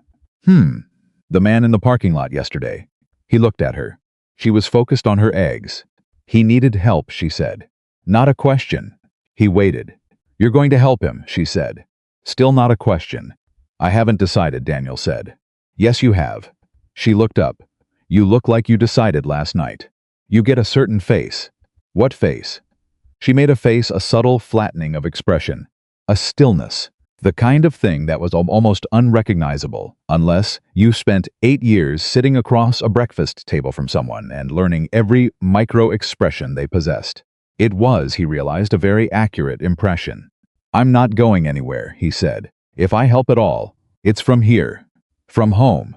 Nothing that takes me away from you." She looked at him. She had her mother's heart and her mother's particular talent for detecting when someone was being truthful and when they were being hopeful, and treating those 2 things differently. "Promise?" she said. "Promise," he said. She went back to her eggs. "Okay," she said. The toast popped. He buttered it and put it on her plate and sat down across from her, and they ate breakfast together in the Monday morning quiet of an apartment on the 3rd floor, with a note on the refrigerator from the woman in 3A and a yellow jacket on the hook by the door, a notebook with drawings of a man with still eyes sitting on the counter. Ordinary. Perfectly ordinary. He held on to that. He called Ray at 8:15. "I'll consult," Daniel said. "Remote only. I'm not going anywhere. I'm not in the field, and my name stays out of everything official." "Understood," Ray said immediately, which told Daniel that Ray had been ready for this version of yes and had already arranged for it. And Ray, "Yeah, if this comes anywhere near my daughter, if there is any moment, any sign, any indication that he knows where I live, or where she goes to school, or what route we walk on Tuesday mornings." "I know," Ray said. "No, say it back." A brief pause. "If Webb gets anywhere near Lily, we stop the consultation and you go dark, and I give you everything I have on his current location and movement, so you can make your own decisions from there," Ray said. "That's the deal." "That's the deal," Daniel confirmed. He hung up. He sat for a moment in the quiet apartment. Then he picked up his tool bag. He had 3 jobs today. A residential lock replacement in Riverside. A refrigerator repair in San Marco. A bathroom exhaust fan installation in Springfield. He had work to do. He did it. Ray came to the apartment at 7 that evening. Lily was doing homework at the kitchen table long division, which she approached with the focused displeasure of someone who understood the concept perfectly and found the repetition beneath her when Daniel opened the door and let Ray in. Ray stopped in the kitchen doorway. Lily looked up. She assessed him. 3 seconds this time, which was longer than Brandon, longer than Tyler. She had calibrated the assessment time to the complexity of the subject. "You're the man from the parking lot," she said. "I am," Ray said. "You needed help." "I did." "Your dad said he'd help." She looked at Daniel. "I said I'd consult," Daniel said. "There's a difference." She appeared to find this distinction acceptable. She went back to her long division. Ray followed Daniel to the living room, where Daniel had already set up a clear space on the coffee table, not dramatic, just functional. A legal pad. A printed timeline he'd built from memory during his lunch break. and a series of questions he'd written in the margins that needed answering before any kind of forward thinking was possible. Ray sat down. He looked at the legal pad. "You've already been working," he said. "I've been thinking," Daniel said. "Different thing. Talk me through the Briggs incident with everything you know. Not the summary. Everything." Ray talked. For the next 40 minutes, he talked. And Daniel listened, with the particular quality of attention he brought to everything important, total, structured, filing each piece of information as it arrived into the framework he was building in parallel. From the kitchen, the soft scratching of Lily's pencil continued steadily, punctuated occasionally by a quiet, frustrated exhale when a problem didn't resolve cleanly. 24, Ray said at one point, answering a question about the gap between incidents. 24 days between Briggs and Paulson, Daniel repeated. And 31 between Paulson and the photograph to Reyes. Right. He's not accelerating. No. He's spacing them, which means he's not reacting emotionally. He has a schedule. Daniel looked at the legal pad. Webb was always a planner. Even when he improvised, it was within a planned frame. What changed in the timing between the incidents? Ray looked at him. What do you mean? Something caused him to wait longer between Paulson and Reyes. 31 days instead of 24. Something external or something internal. Either he had a reason to pause, or he ran into an obstacle. Ray was quiet. "We moved Reyes," he said slowly. "At day 18. We thought we were being proactive. We moved her to her sister's house in Maryland." Daniel looked at him. "He had to relocate her," he said. "He lost the thread for a while and then found it again. And the photograph was sent to the new address," Ray said. He said it. "The way people say things, they should have connected earlier and are only now hearing the full implication of. He found her at the new address within 13 days. 13 days to relocate a protected person who moved states," Daniel said. "He has current access. Somewhere in the information chain between your group and wherever Reyes ended up. There's a leak." Silence. "You didn't know that," Ray said. And then, more quietly, "We didn't know that, now you do." From the kitchen. "Dad, what's 48 divided by 6? 8, Daniel said, without looking up from the legal pad. "A beat." "I got 7, Lily said. "Check your multiplication." 7 times 6, a pause. A pencil scratching. "Oh," she said 8. Ray looked toward the kitchen, then back at Daniel. "How do you do that?" he said. "Do what? Both things at once." Daniel wrote something on the legal pad. "Same way you do anything. You practice until it doesn't cost you extra." Ray watched him write for a moment. "You were always the best at this," Ray said. "Not the fighting. The thinking inside the fighting." Daniel didn't look up. "Talk me through what you know about Webb's finances. Who's supporting him outside?" They worked until 9:30. When Daniel stood up and said, "I need to get her to bed," Ray capped his pen and started gathering his things without argument. He recognized the shift in Daniel's register, not dismissive, just complete. The work session was done, and the father session was beginning, and there was no negotiating between them. "Same time tomorrow?" Ray asked. "Call first. My schedule changes day to day." Ray nodded. He moved toward the door. He paused. "There's something I didn't tell you earlier," he said. Daniel waited. Ray turned around. "Webb has been asking about you specifically," he said. "Not in a he's not looking for you. I don't think he knows where you are. But he's been making inquiries. About what happened after you left the service. About what you do now." He paused. "He's building a picture." Daniel's expression didn't change, but the quality of his stillness shifted. "How long ago did the inquiries start?" he said. "About 4 months ago," Ray said. "Before the first incident with Briggs." 4 months. Which meant the incidents with Briggs and Paulson and Reyes were not the beginning. They were the middle. And Daniel Carter, standing in his living room in Jacksonville, Florida, with his daughter 20 feet away finishing her long division, was not ahead of Marcus Webb. He was catching up. "Go home, Ray." His voice was steady. "I'll call you in the morning." Ray looked at him for a moment. "You're not going to do anything tonight," Ray said. It wasn't quite a question. "I'm going to put my daughter to bed," Daniel said. "And then I'm going to think." Ray nodded. He left. Daniel stood in the living room for exactly 10 seconds after the door closed. Then he walked to the kitchen doorway. Lily was finishing the last problem on her worksheet, tongue slightly between her teeth in concentration, pencil moving carefully. He watched her for a moment. 8 years old, the whole world. Almost done, he said. One more. She erased something and rewrote it. Done. She put the pencil down and looked up. Can we read 2 chapters tonight? We can read 2 chapters, he said. She grinned and slid off her chair and ran to the bathroom to brush her teeth. He stood in the kitchen for a moment after she was gone. He looked at the legal pad on the coffee table, visible through the doorway. He looked at the note on the refrigerator. He looked at the yellow jacket on the hook. There was a version of what happened next that he had always hoped to avoid.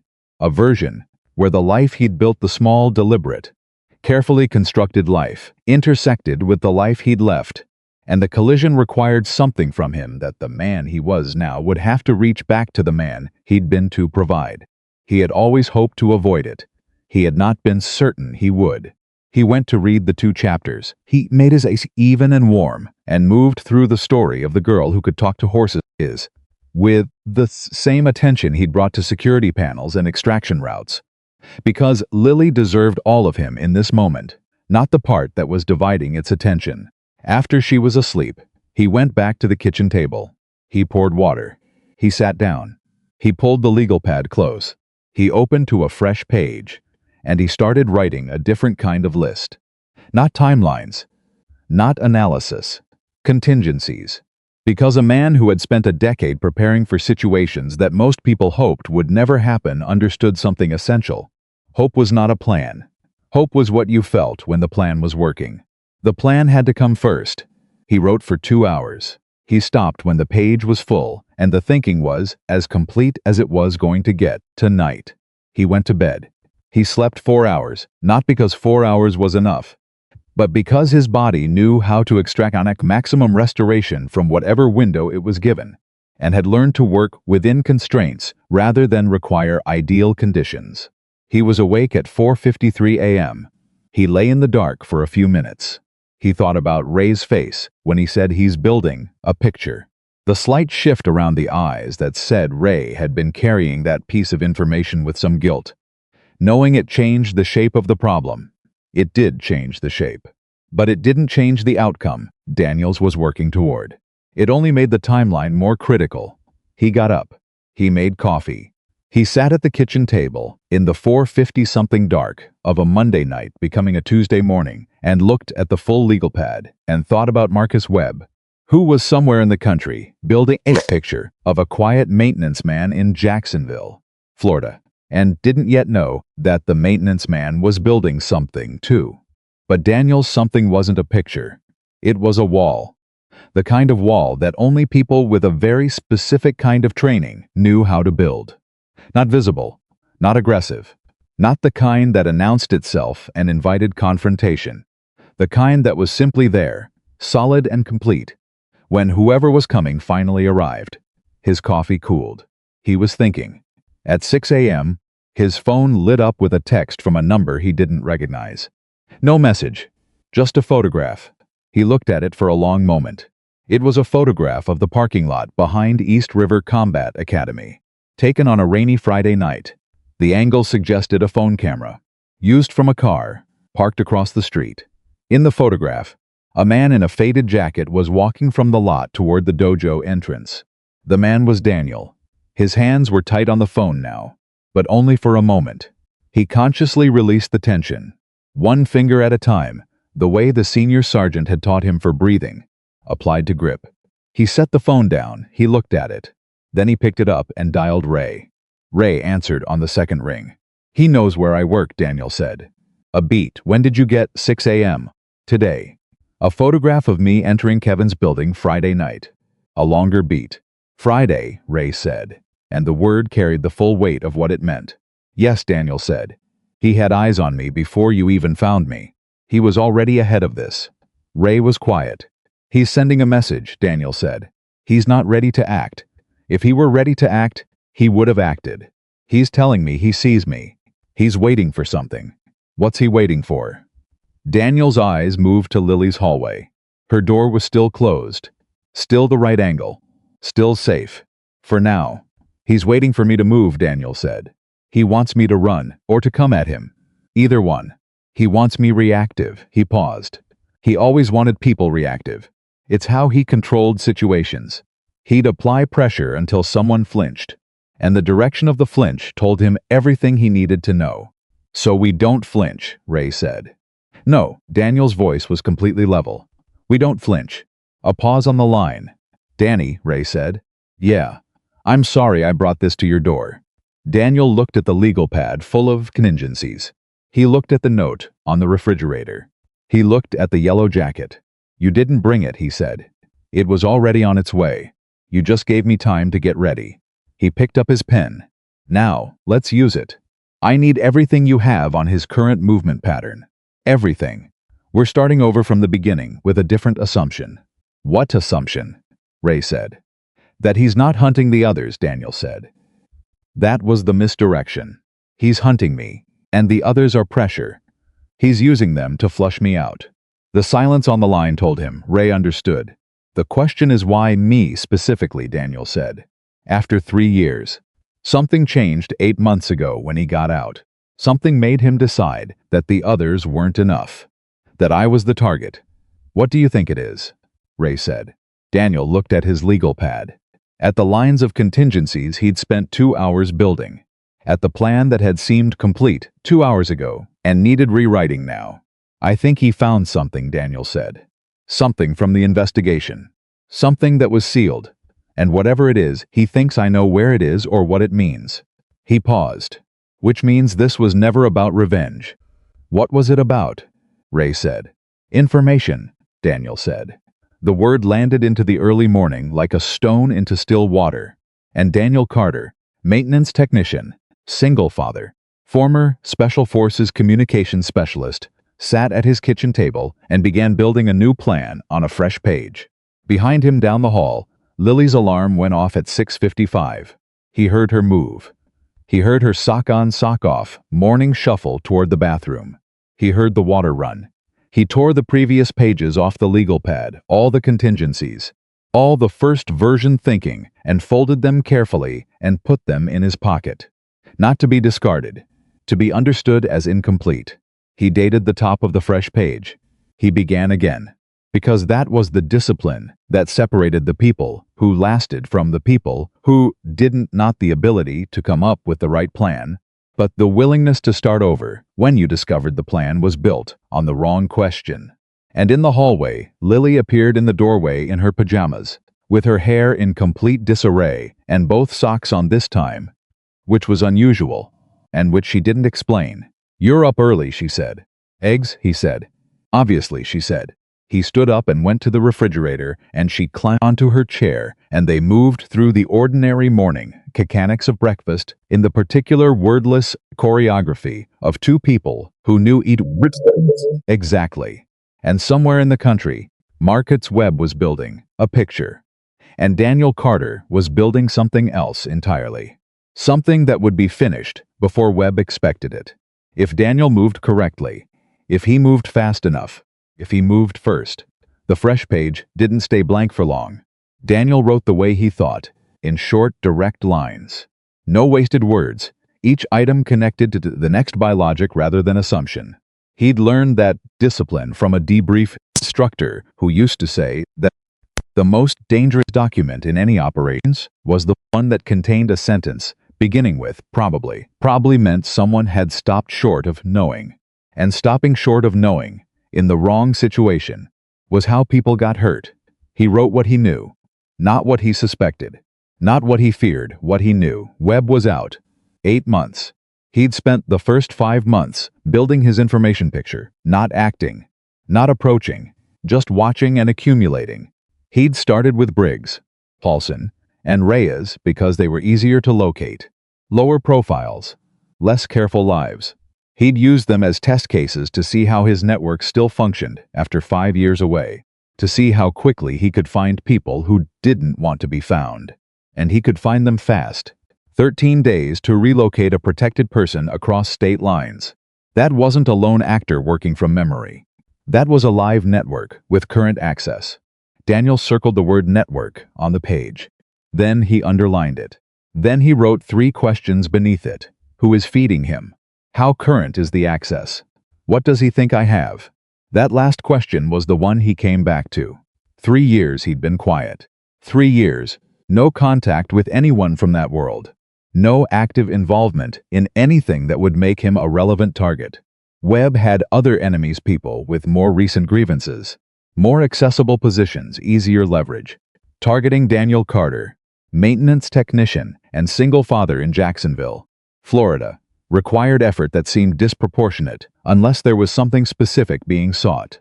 You didn't cross the country for revenge. You crossed it for something you needed. What did Marcus Webb need from Daniel Carter? He wrote the answer, the way he'd arrived at it in the dark hours. Something from the investigation. Something sealed. Something that couldn't be recovered without the person who originally documented it. Daniel had documented everything. And certain pieces of that documentation, the raw communications intercepts, the original signal logs, the chain of custody for 3 critical data files, existed in a form that only Daniel had access to. Not because he'd planned it that way. Because the process of how he'd gathered and submitted it had created a unique authentication signature that traced directly to him. Webb's lawyers had known about those files. They'd tried, during the investigation, to argue that the files were improperly obtained and should be excluded. They'd failed. But failing in court didn't mean abandoning the objective. It meant pursuing it through a different door. Webb didn't want revenge. Webb wanted those files destroyed, or recovered, or recontextualized in a way that undermined the conviction and created grounds for appeal. And Daniel was the only person who could produce the authentication key that unlocked them. He set the pen down. He looked at what he'd written. He picked the pen back up and wrote one more line at the bottom of the page. He wants me to give him something, which means he won't move until he's positioned to ask. He is almost positioned. He took a photograph on Friday night. He has 5 days, maybe 6, before he moves. 5 days. He looked at the clock on the kitchen wall. 6:42 a.m. Lily's alarm was about to go off. He closed the legal pad. He stood up. He put a pan on the stove, and he began making eggs. By the time he dropped Lily at school, at 7:55, walking her to the door, watching her go through it, standing until it closed behind her, the way he always did, he had already made 4 decisions. The first was to call Ray and tell him the full theory, not pieces of it, all of it. Ray needed the complete picture because incomplete pictures created gaps and gaps created vulnerabilities. The second was to contact Kevin Marshall and tell him, clearly and directly, that he should have no contact with Daniel for the next week. Not for jobs, not for conversation, not for any reason. Kevin was a clean man who'd wandered into proximity with a dirty problem, and Daniel was not going to let that proximity cost him anything. The third was to speak with Mrs. Patterson in 3A. Not to alarm her, to ask her, in the way that neighbors who respected each other could ask. To call him immediately if she saw anyone unfamiliar in the building or the hallway. Mrs. Patterson was 73, a light sleeper, and had lived in that building for 19 years. She knew every face that belonged there. She would notice. And she was the kind of woman who noticed and then acted, which was rarer than people assumed. The fourth decision was the one that cost him the most, because it required him to contact a person he had promised himself he would never contact again. Her name was Sandra Okafor. She was a federal investigator who had been part of the Webb prosecution. She was not his contact, not his handler, not someone he owed any allegiance to, but she was someone who had seen his documentation firsthand, who understood its structure, and who had the institutional standing to do something that he could not do alone. He needed her to move the relevant files to a new authentication layer. Not to change them, not to obscure them, to change the access architecture so that even if Webb succeeded in pressuring Daniel, the files would not be accessible through the key he thought Daniel held. Essentially, he needed to make himself useless to Webb, which would either cause Webb to abandon the pursuits or force his hand early. Both outcomes were manageable. The worst outcome being useful to Webb for long enough that Webb actually found Lily's school route, actually stood outside her building, actually became a physical fact in their physical life, was not manageable. Not in a way Daniel was willing to accept. He dialed Ray first. Ray answered before the second ring. I have a full theory, Daniel said. I need 30 minutes of your time without interruption. You have it, Ray said. He talked for 28 minutes. When he finished, Ray was quiet for longer than he usually was. The files, Ray said finally. The authentication structure. How certain are you that that's what he's after? Certain enough to build on it, Daniel said. Not certain enough to bet on nothing else. Which is why we move on the assumption it's right, and we cover the alternative assumptions in parallel. Sandra Okafor, Ray said. The name carried weight. That's a bridge you said you'd burned. It's not burned, Daniel said. It's cold. Different thing, she may not pick up. Then I'll drive to her office. Another pause. You're moving faster than I expected, Ray said. Webb is ahead of us, Daniel said. Speed is the only compensator we have. What do you need from me? Everything you have on his current known location, and his communication pattern. Specifically, who is he talking to, and how often? If he has a routine contact that breaks in the next 48 hours, that's a signal. Signal of what? That he's moving his timeline up, that he knows we're responding. Daniel paused. He's been patient for 8 months. That patience is either his strength or his weakness, depending on what disrupts it. You want to disrupt it, Ray said. I want to control it, Daniel said. There's a difference. Ray said he'd have everything by noon. Daniel hung up and called Kevin.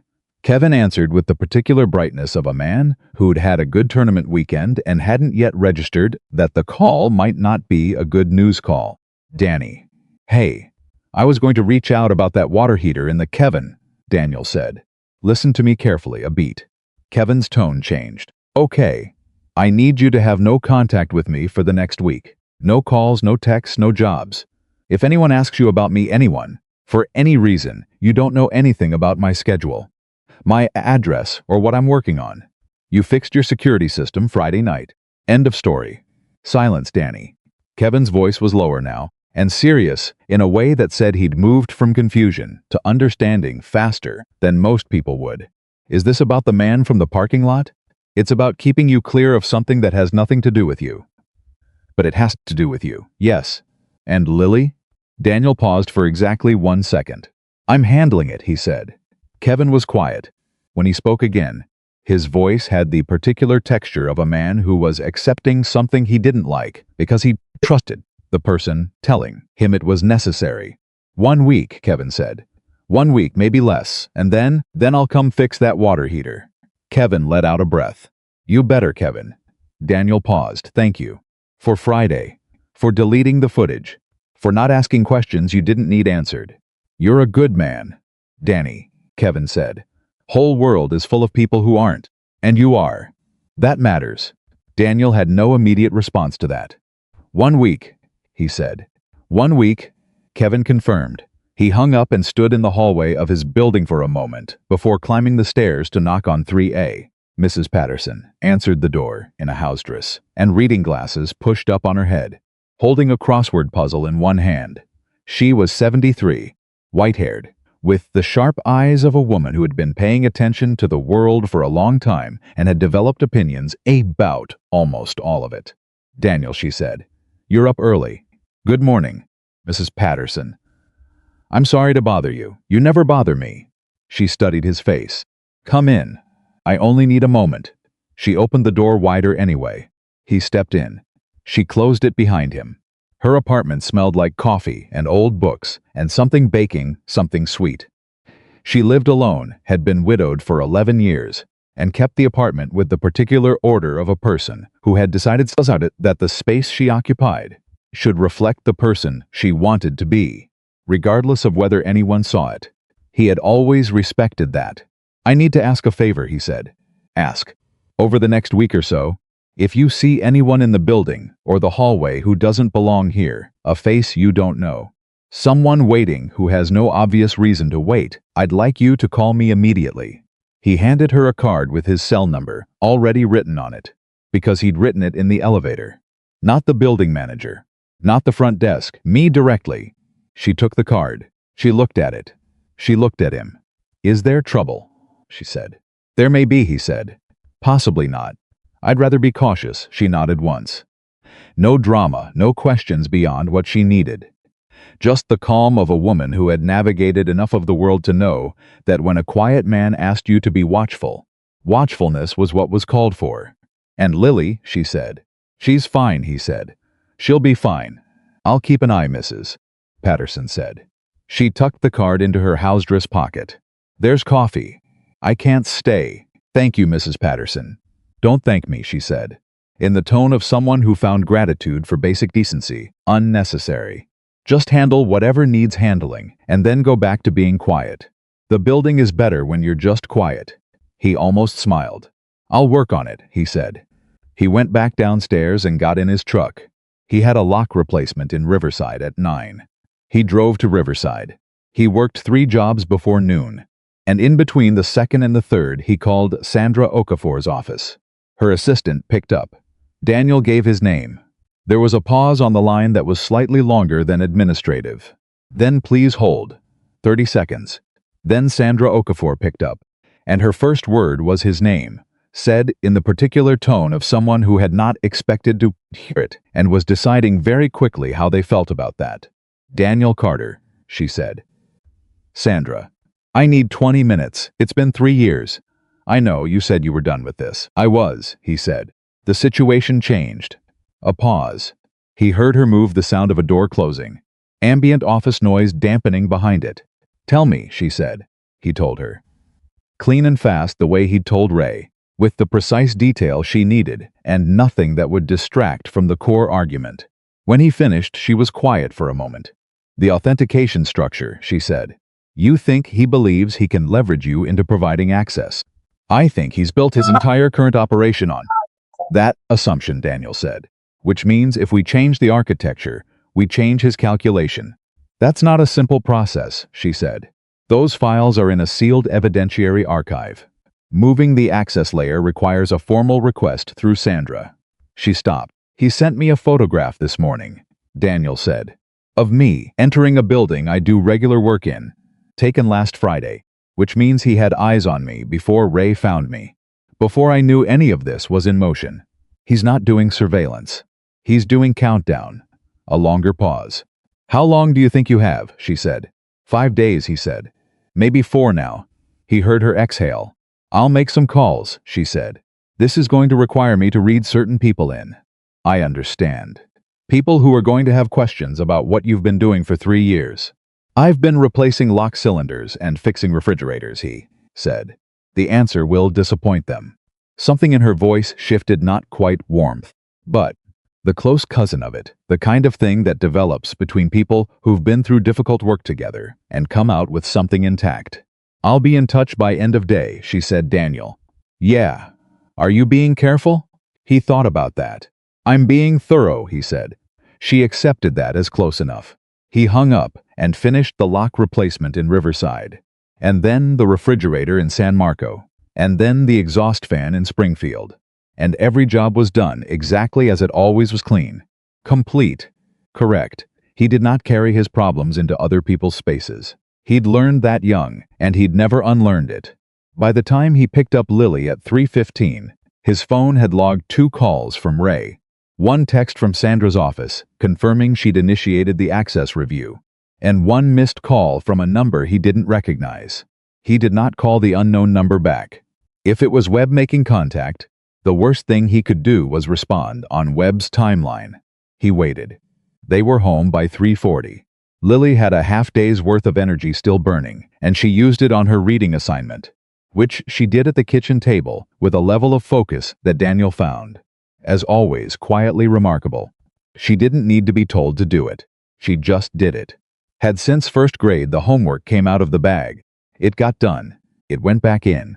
He'd never understood exactly how that happened, because he certainly hadn't engineered it deliberately.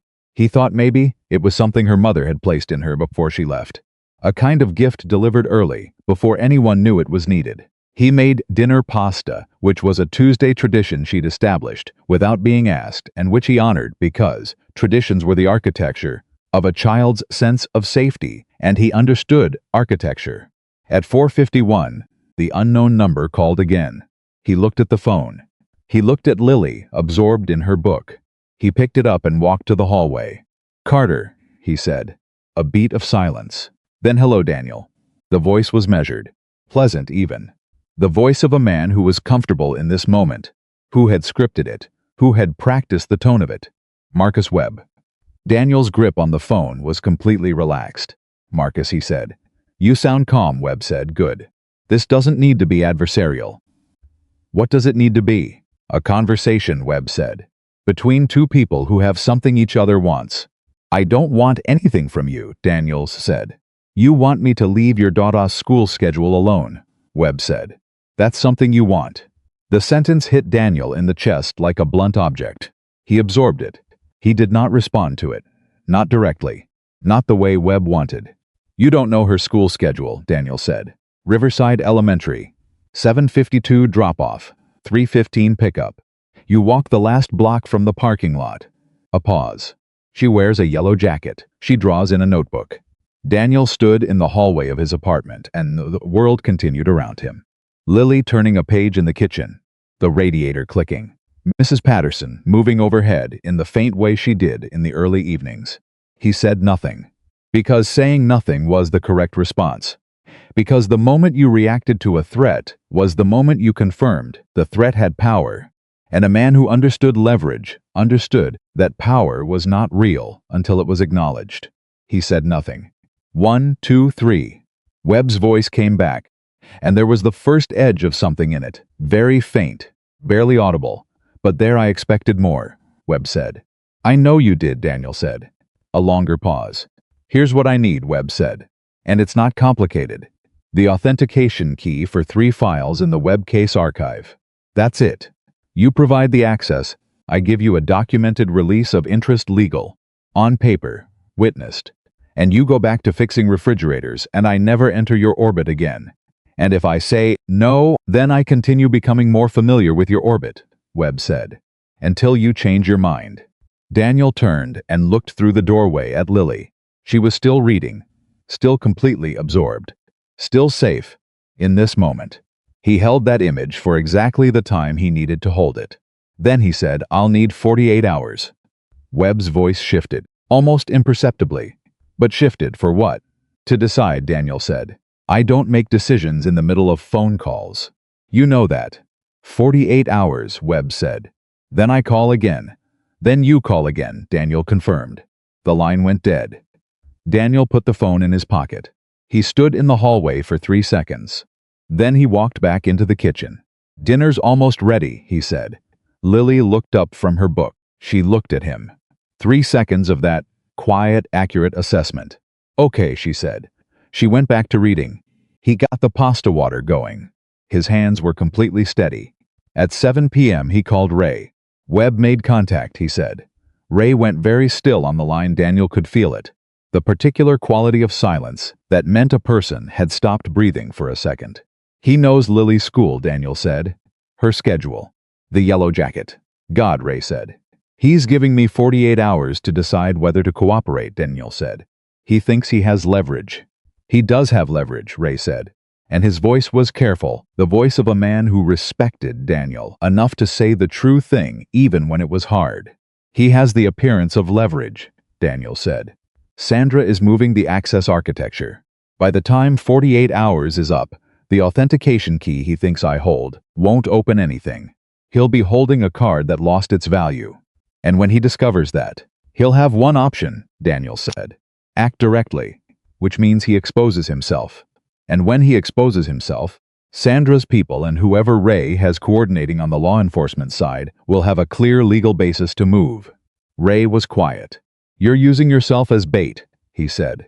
I'm using the 48 hours he gave me, Daniel said. There's a difference. There's not much of one. There's enough, Daniel said. A pause. What about Lily? Ray said. This was the question Daniel had been building toward for 2 days. Through all the legal pads, and contingency pages, and breakfast conversations, and borrowed time. This was the thing that sat at the center of every calculation. I need her somewhere else for 48 hours, he said. Somewhere Webb doesn't know. Somewhere outside his current picture. Where? Daniel had thought about this for a long time. Does your wife still live in Savannah? He said. Ray blinked. Daniel could feel it through the phone. Linda? Yeah, she does. Would she take a kid for 2 days? No context, no questions. Just a kid who needs somewhere quiet to be for a couple days. Danny, Linda would take 20 kids if someone needed her to. She fostered for 12 years. You know that. I know, Daniel said. That's why I'm asking. A pause. Lily's gonna ask questions, Ray said. Lily always asks questions, Daniel said. But she also trusts me. If I tell her it's important and she needs to go somewhere safe for 2 days, she'll go. She'll have 17 questions on the way. But she'll go. Ray was quiet for a moment. Okay, he said. I'll call Linda tonight. Don't give her any details beyond what she needs, Daniel said. The less she knows, the cleaner it is for her. Understood. And Ray, yeah, if this doesn't resolve cleanly, if the 48 hours produces something I didn't anticipate, it won't, Ray said. But if it does, a pause. Then Lily has a place in Savannah, Ray said. For as long as she needs, you have my word. Daniel exhaled. Just once. Just briefly. Thank you, he said. He hung up.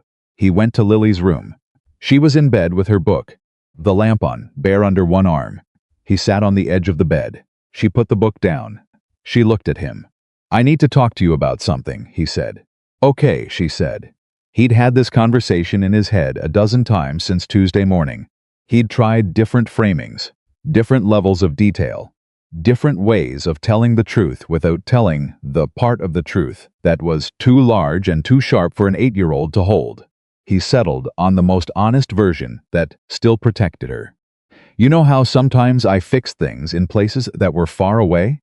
Before you were old enough to remember? She nodded. There's someone from that time who I have to take care of. Something I have to finish. And while I'm finishing it, I need you to stay somewhere safe. Not because you're in danger, but because having you safe means I can focus on what I need to do. Like how you always check the smoke detector before you leave, she said. So you don't have to worry about it while you're gone. He looked at his daughter. Exactly like that, he said. She thought about it. Where would I go? A woman named Linda in Savannah. She's very kind. She has a big house and 3 dogs, and Ray says she makes the best biscuits in Georgia. Lily's eyes narrowed slightly. Is that true? Or is that something adults say to make things sound better? Ray sounded genuinely emotional about the biscuits, Daniel said. I believe him. She almost smiled, almost. Then she got serious again, with that 8-year-old seriousness that was heavier than it should have needed to be. Will you be okay? She said. Yes, he said. She looked at him the way she always looked at him, through him. Really, you promised, she said. I promised. She was quiet for a moment. Then she reached over to her nightstand and picked up the notebook. She tore out a page. She handed it to him. It was a drawing done earlier, he realized. Probably after dinner, when he'd thought she was reading. A drawing of a man, done in her simple, confident style, with still eyes and a tool bag and a yellow light around him that she'd added with a yellow-colored pencil. And standing next to him, small and exact, a girl in a yellow jacket. Underneath, in her careful second-grade handwriting, "We go home." Daniel looked at the drawing. He folded it once. He put it in his shirt pocket over his chest. 2 days, he said. 2 days, she said. He kissed her forehead and she let him, which at 8 was an act of deliberate grace. He turned off the lamp. He pulled her door to the right angle. He walked to the kitchen table. He sat down. He opened the legal pad to the freshest page. He wrote one line at the top, 48 hours, and below it, everything he was going to do with them, because Marcus Webb had given him time.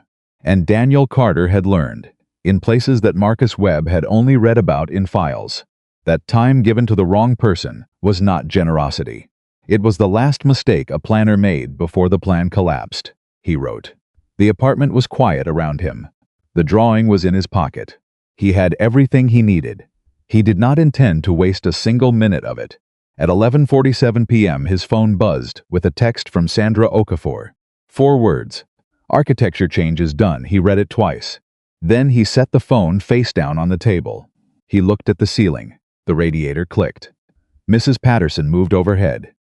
And somewhere in the country, Marcus Webb was sitting in the confidence of his 48-hour window, certain he held the card that controlled the outcome. He did not know the card had changed. He did not know that the man he was hunting had spent 48 hours not waiting, but building. Not hiding but positioning. Not hoping but planning, with the particular cold clarity of someone who had protected things that mattered in places where failure was not an abstraction. He did not know, yet he would. And when he did, the clock that had been measuring his patience for 8 months would stop being his ally. And the 48 hours he'd given Daniel Carter, which he'd meant as a leash, would reveal itself to have been something else entirely. A gift given to the wrong man at exactly the wrong time. Sandra's text sat on the phone screen like a sealed door that had finally clicked open. 4 words. Architecture change is done. Simple enough that a stranger reading over his shoulder would have found nothing in it. Specific enough that Daniel understood exactly what it meant, the access key. Webb had spent 8 months building toward. The thread he believed ran straight from his planning back to those sealed evidentiary files. Had been severed. Quietly, legally, completely. The card Webb was holding was blank. He just didn't know it yet. Daniel turned the phone face down and sat for another 20 minutes without moving. Not because he needed to think more, the thinking was done. The plan was built. The pieces were in place. He sat because he'd learned, over a decade of operations, that the most dangerous moment in any carefully constructed plan was the one right before execution. When the mind tried to convince you to pick it apart one more time, doubt dressed itself up as diligence. Second-guessing presented itself as thoroughness. And if you let it in at the wrong moment, it unmade things that were correctly made. He did not let it in. He went to bed. He slept 5 hours. He woke at 5:48 a.m. before the alarm. The way he always did when something significant was scheduled for the next 24 hours. His body kept its own calendar. He lay still for a moment in the dark. He thought about Lily 3 rooms away. He thought about the drawing in his shirt pocket. Folded once, "We go home" in second-grade handwriting. He got up. He made coffee. He started packing her bag. She woke to the smell of coffee and the specific morning quiet that meant her father was already up and had been for a while, which, in her experience, always meant something was happening. Not bad, necessarily. Just something. She appeared in the kitchen doorway at 6:40, which was 15 minutes before her alarm, in pajamas with both socks already on a sign. Daniel had learned that she'd been awake for a bit and thinking before she got up. "My bag's by the door," she said. "I packed it last night," he said. "Check it and add anything I missed." She went to look.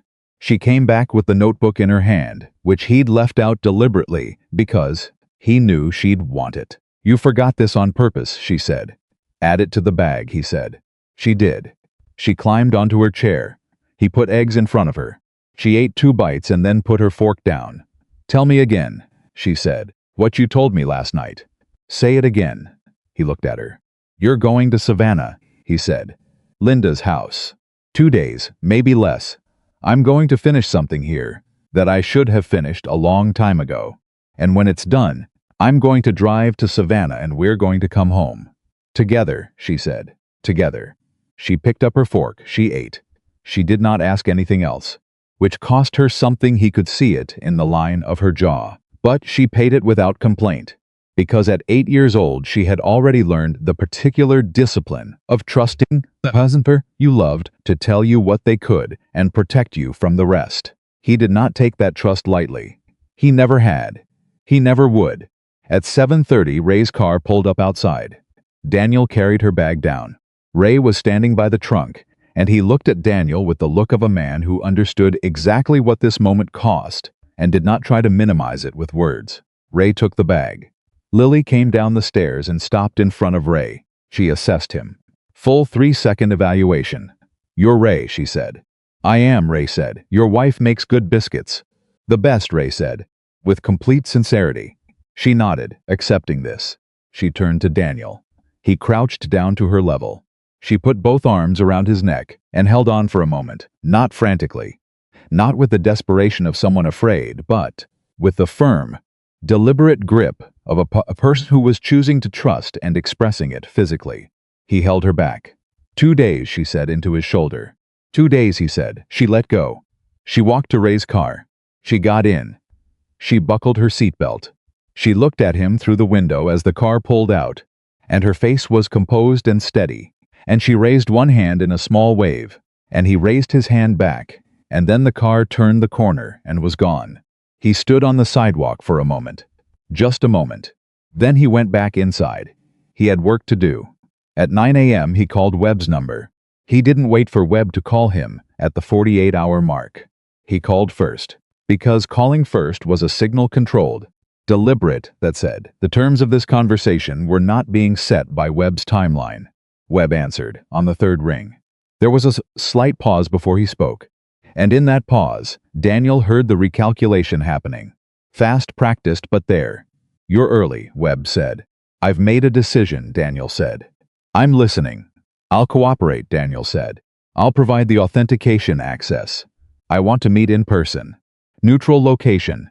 You provide the release document in writing before I provide anything. A pause. That's reasonable, Webb said, and the smoothness in his voice was the smoothness of a man who believed he had won. When and where tonight? Daniel said. There's a diner on Beach Boulevard. Eason's, Webb repeated. 8 p.m.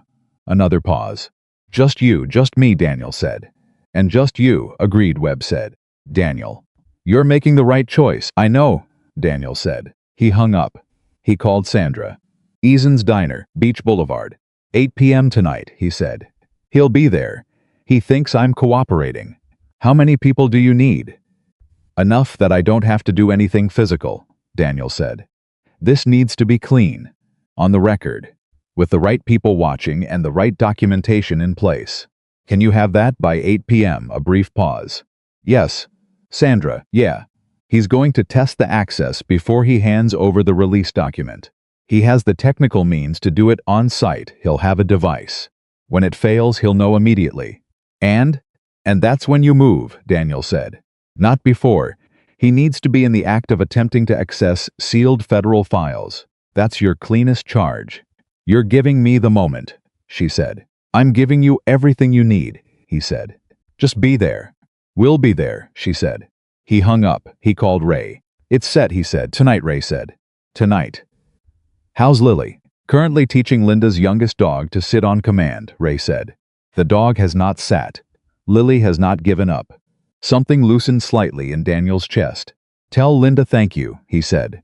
She says you don't owe her anything, Ray said. She also says she's making extra biscuits.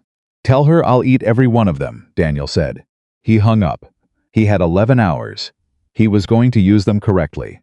He worked a job in the morning, not because he had to, but because the work kept his hands honest and his mind from running circles. A screen door replacement in Ortega. Simple. The customer was an older man named Harold who offered him iced tea and talked about his grandchildren for 10 minutes while Daniel fitted the new door. And Daniel listened with full attention because Harold deserved full attention and because compartmentalization meant you brought yourself completely to wherever you were. He was completely in Harold's doorway, replacing the screen for 45 minutes. Then he was done, and he collected his tools, and he shook Harold's hand, and he drove back to his side of the city. He ate lunch at 1:30, a sandwich at the kitchen table, methodically, because skipping meals before a high-attention evening was the kind of small error that accumulated into larger ones. He went through his plan one more time, not to second-guess it, to confirm it. It confirmed. He closed the legal pad. He put it in the kitchen drawer. He showered. He put on clean clothes, nothing tactical, nothing that announced anything. Dark jeans, a gray long-sleeved shirt, the worn jacket. He looked exactly like what he was supposed to look like. A maintenance worker going to meet someone for dinner. That was the point. At 6:15 his phone buzzed. Ray, Linda just told Lily about your wife. Lily cried for about 10 minutes. Then she dried her eyes and asked if she could help make the biscuits. Linda said yes. Thought you should know. Daniel sat with that for a long moment. He typed back, thank you. He put the phone in his pocket. He drove to Eason's. He arrived at 7:20. 40 minutes early. Because arriving 40 minutes early to anything important was not anxiety, it was professionalism. You read the room before the room had a purpose. You found the exit routes. You understood the physical vocabulary of the space before other people wrote their version of events into it. He knew the diner. He'd eaten there twice. Good pie, reliable coffee, the kind of steady neighborhood institution that never tried to be anything other than what it was. He chose a booth near the back. He ordered coffee. He sat. At 7:41, two people he didn't recognize sat down at a table near the front. A man and a woman, mid-30s, dressed unremarkably, with the particular quality of attention, behind apparent inattention that said exactly what they were. Sandra's people. Good. Placed correctly. He did not acknowledge them. He drank his coffee. At 7:58, Marcus Webb walked in. He looked different from the man Daniel had last seen across a courtroom. 5 years of prison had made him leaner, tighter, but the essential quality of him was unchanged. The confidence, the precision, the way he moved through a room as though he had already assessed it before entering it, which he had. He spotted Daniel immediately. He walked to the booth. He sat across from him. For a moment they simply looked at each other. "You look older," Webb said. "5 years will do that," Daniel said. "I feel like I should thank you for meeting me," Webb said. "It's the civil thing." "Let's skip civil," Daniel said. "You have the release document." Webb reached into his jacket and produced a folded envelope. He set it on the table between them, but kept 2 fingers on it. "You have the access sequence," he said. "On my phone," Daniel said. "Show me document first," Daniel said. "Then access." That was the agreement. Webb looked at him. He slid the envelope across. Daniel picked it up, opened it, read it. It was a real document, legally formatted. Witnessed signatures, the specific language that constituted a binding release of interest. Webb had gone to some effort, it didn't matter. But he read it fully, because he wasn't going to do anything that looked like a shortcut. He folded it. He put it in his jacket pocket. He picked up his phone. He opened a document. He turned the phone around and let Webb see the screen. Webb looked at it. He produced a small device from his pocket, slim, professional, the kind of portable access terminal that shouldn't have been in civilian hands but was in Webb's hands, because Webb had never stopped having access to things that shouldn't have been accessible. He typed in what he saw on Daniel's screen. He waited. The device returned a result. Webb looked at it. He looked up at Daniel. Something had shifted in his face. "This isn't the sequence," Webb said. His voice was level, but only with effort. "It's the sequence I have," Daniel said. "The access is denied." "Then the access is denied," Daniel said. Webb's jaw tightened. "What did you do?" "I made a decision," Daniel said. "The same decision I made 5 years ago. The right one." Webb leaned forward. The pleasant veneer was gone now, completely and cleanly, like a curtain being pulled aside. Underneath it was the thing that had always been underneath it, hard, purposeful, uninterested in anything except the outcome he had decided on. "You have a daughter," he said. The words were not loud. They were very quiet. "That was worse." "Yes," Daniel said. "And you're willing to." "She's not here," Daniel said. Webb stopped. "She's not in Jacksonville," Daniel said. "She's not in any location connected to anything you currently know about me. She is completely outside your reach, and she will stay that way." He paused. "And in about 30 seconds, you are going to have much more immediate concerns than my daughter." Webb looked at him. 1 second. 2. He started to move the instinct of a man who recognized when a position was lost and had spent years building exits, and Daniel said, very quietly, "Don't. Not a threat, fact. The same way a man states the temperature of something: this is hot. This will burn you, I am telling you, because the outcome of ignoring it falls entirely on you." Webb went still, and Sandra Okafor walked through the door. She was not alone. She had 4 people behind her, and the collective demeanor of the group entered the room before they did that particular, unmistakable quality that law enforcement carried when they were there in an official capacity, and everyone in the room understood it. She walked directly to the booth. She looked at Webb. She looked at the device on the table, with its denial screen still displayed. "Marcus Webb," she said. Webb looked at Daniel. He looked at Webb. "Attempted unauthorized access to sealed federal evidentiary files," Sandra said. "We have the digital record of the attempt made on this device, timestamped and location confirmed, in addition to the communication record from Tuesday evening." She placed her hands on the table. Mr. Webb, I need you to stand up.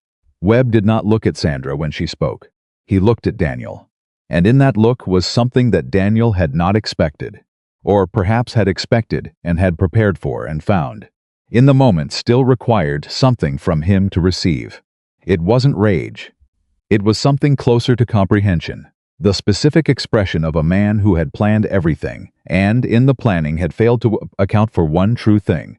That the man he'd been hunting for 8 months, the man he'd spent 5 years convinced was the source of everything that had gone wrong, had spent those same 5 years becoming something that Webb's intelligence picture had not captured. Not a soldier, not a target, a father.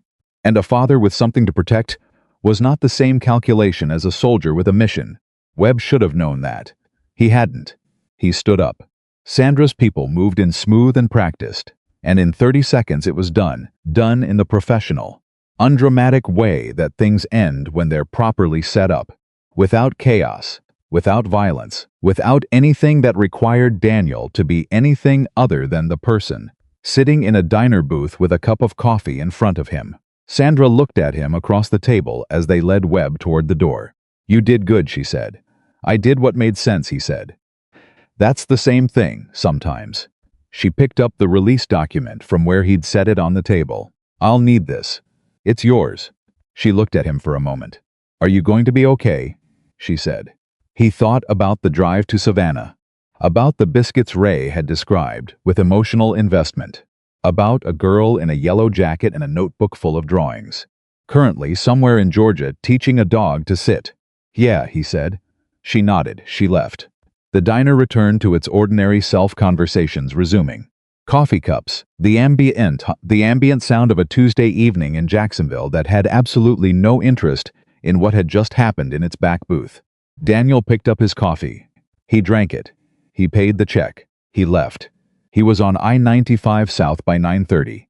He'd packed a bag in 20 minutes, stopped for gas, called Ray from the road. It's done, he said. Ray exhaled long and slow and completely unguarded. Clean? Completely clean, Daniel said. Sandra has everything she needs. He won't get out of this one. Not even with good behavior, Ray said. And there was something satisfied in it that Daniel understood. Tell Lily I'm on my way, Daniel said. She's asleep, Ray said. But I'll tell her first thing. Good. A pause on the line. Danny, Ray said. Yeah. You know what this means. What you just did, providing the location, giving Sandra the window, managing him without it going sideways, you put this to bed. For good. I know, Daniel said. How do you feel? Daniel drove for a moment in the highway dark.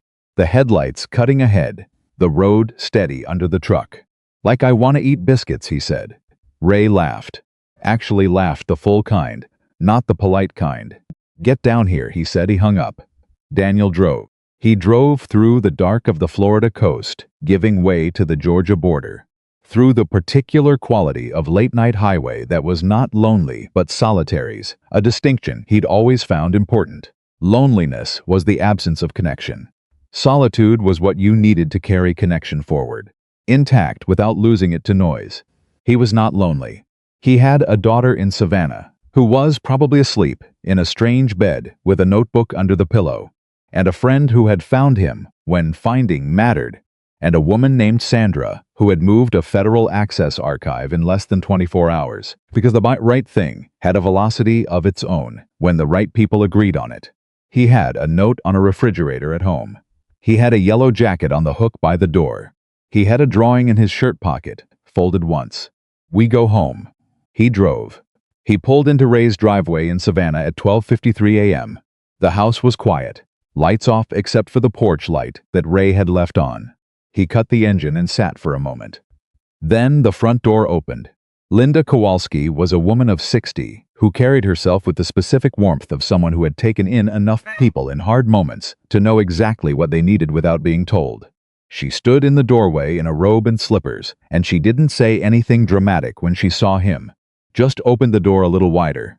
She's in the second room on the left, Linda said. When he got to the porch, wore herself out. She asked me 3 times if you'd called. I called Ray, he said. That's what I told her, Linda said. She said same thing. A small smile. She's right. Thank you, Linda, he said. For everything. She waved it away. The way she'd waved away thanks 11 more times. Probably. Biscuits in the morning, she said. Get some sleep. He went inside. Second room on the left. He pushed the door open. She was asleep on her side. The notebook on the nightstand. One of Linda's dogs, curled at the foot of the bed in the specific, unauthorized way that animals inserted themselves into situations and dared you to object. Her face in sleep was open and unguarded and completely at rest. He stood in the doorway for a long moment. Then he stepped in quietly and sat in the chair beside the bed, the one that had clearly been placed there for exactly this purpose, which told him Linda had known he'd want it, and he looked at his daughter. He breathed. In through the nose, out through the mouth. Not because he needed to slow his heart rate. Because breathing slowly in the presence of this, the specific this of her sleeping face and her notebook and the dog at her feet and the whole small complete world of an 8-year-old girl who had grown up understanding things she shouldn't have had to understand and carried them with a grace that he sometimes could not fully account for. Breathing slowly was the only response equal to the moment. He did not know how long he sat there. Long enough that the dog shifted and repositioned without waking her. Long enough that the quiet of the house settled into something he could feel rather than just hear. At some point she stirred. She turned her head. She opened her eyes. She saw him. She did not say anything dramatic. She did not cry. She did not demand explanations. She looked at him for a moment with those still, inherited eyes. Then she said, "You're early." I said 2 days, he said. It's 2 days. It's the middle of the night, she said. Technically, it's the beginning of the day, he said. She considered this argument. She found it acceptable. She moved over in the bed, making room an invitation as clear and uncomplicated as anything she'd ever communicated to him. He sat on the edge. She put her hand in his. The dog did not move. The house was completely quiet. Is it done? She said. It's done, he said. Good, she said. She closed her eyes. He sat there until her breathing slowed, into the full rhythm of sleep again. He did not move for a long time after that. They drove home to Jacksonville the next afternoon. Not rushing, not lingering. The right pace. Because the right pace was something he'd spent years learning and applied to everything now, not too fast to miss what mattered. Not too slow to let the good thing ahead wait longer than it needed to. Lily ate 3 biscuits before they left. She reported this as data. Linda pressed a wrapped package of extras into Daniel's hands on the porch, and he accepted it without arguing, because arguing with Linda Kowalski about food was not a battle he was equipped to win. Ray stood by the car. He and Daniel looked at each other. You good? Ray said. Getting there, Daniel said. That's honest. I try. They shook hands the way men who have been through things together shake hands, not formal, not casual, but weighted. Something passed in it that words would have made smaller. Lily hugged Ray. Ray looked slightly startled, and then not startled at all. Thank you for finding my dad, she said, into the general region of his midsection. Ray looked at Daniel over her head. Daniel looked at a spot above Ray's left shoulder. Thank my wife, Ray said. She made the biscuits. Lily pulled back and considered this. You can share the credit, she said, very seriously. Ray nodded, accepting this arrangement. They got in the truck. Lily was asleep before they hit the Georgia border. Daniel drove north through the afternoon, the truck steady on the highway. The biscuits in a bag on the back seat, his daughter, asleep in the passenger seat with her notebook in her lap and her yellow jacket folded under her head as a pillow. He drove, and he did not think about Webb, because Webb was the past, and the past was filed, where the past belonged, acknowledged. Complete, closed. He did not think about the legal pad in the kitchen drawer.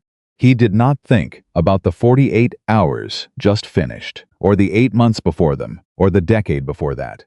He thought about the note on the refrigerator, about Harold and his iced tea and his grandchildren, about Kevin Marshall and a tournament and a security system that ran perfectly on all 4 cameras, about 2 brothers who walked into a quiet building on a rainy Friday night, expecting one thing and found another, about Brandon Hayes, standing at the registration table on a Sunday morning, holding a wristband, and the specific, uncomfortable weight of an honest apology. and what it had cost him to bring it out in public. About the mat, and the tool bag he'd never put down. About a senior sergeant who taught him to make his heart rate his employee rather than his enemy. About a woman he'd loved completely, who had seen everything he was, and said yes anyway, and then left too soon and left the best part of herself behind in a yellow jacket and a notebook. About all of it, he held it, not heavily, just completely. The way you hold something that belongs to you, not a burden, not a monument, just yours. Carried not because you have to, but because the carrying is part of who you are. And who you are is the thing your daughter looks at every morning across a breakfast table and trusts completely. Lily stirred when they crossed into Florida. She didn't open her eyes. "Almost home," she said. "Almost home," he said. She was quiet for a moment. Then Dad. When we get back." She was still half asleep, her voice low and unhurried. "Can we get the taco truck? The one on Main Street? The one that runs out of shrimp by 7? We'll go early." He looked at the road ahead. He looked at his daughter. "Yeah," he said. "We'll go early." She settled back into the jacket. She slept. He drove them home through the late Florida afternoon. The light coming in low and gold, the highway giving way to familiar intersections, and the railroad crossing where the arm came down for 40 seconds, even when no train came, and the building on the 3rd floor where the locks were solid and the note was on the refrigerator, and Mrs. Patterson moved quietly overhead in the evenings, and everything that made up the ordinary specific weight of a life built from sacrifice and choice, and the stubborn daily decision to protect what mattered with whatever you had. He parked. He sat for a moment. He looked at the building. He looked at his daughter, still sleeping, the notebook in her lap, the yellow jacket under her head. He had told her once, when she asked why he kept the note from Mrs. Patterson, that he kept it because someone had noticed. He understood now, more than he had then, what he'd meant. The strongest thing a person could do was not the fighting. It was the noticing, the deliberate daily choosing to see what was worth protecting, and then protecting it not with noise, not with performance, not with the kind of strength that announced itself and waited for applause, but with the quiet, absolute, completely unglamorous faithfulness of a man who showed up. Every day, for the right reasons, for the right person. He reached over and touched Lily's shoulder. "We're home," he said. She opened her eyes. She looked out the window at the building. She looked at him. She picked up her notebook. She got out of the truck. And Daniel Carter, maintenance technician, former Special Forces communications specialist, widower, and the best father he knew how to be, got out after her, locked the truck, picked up the bag, and walked his daughter home. Not because the world had seen him, not because anyone was watching, because this was the mission. This had always been the mission. And he had never once, in all of it, put it down.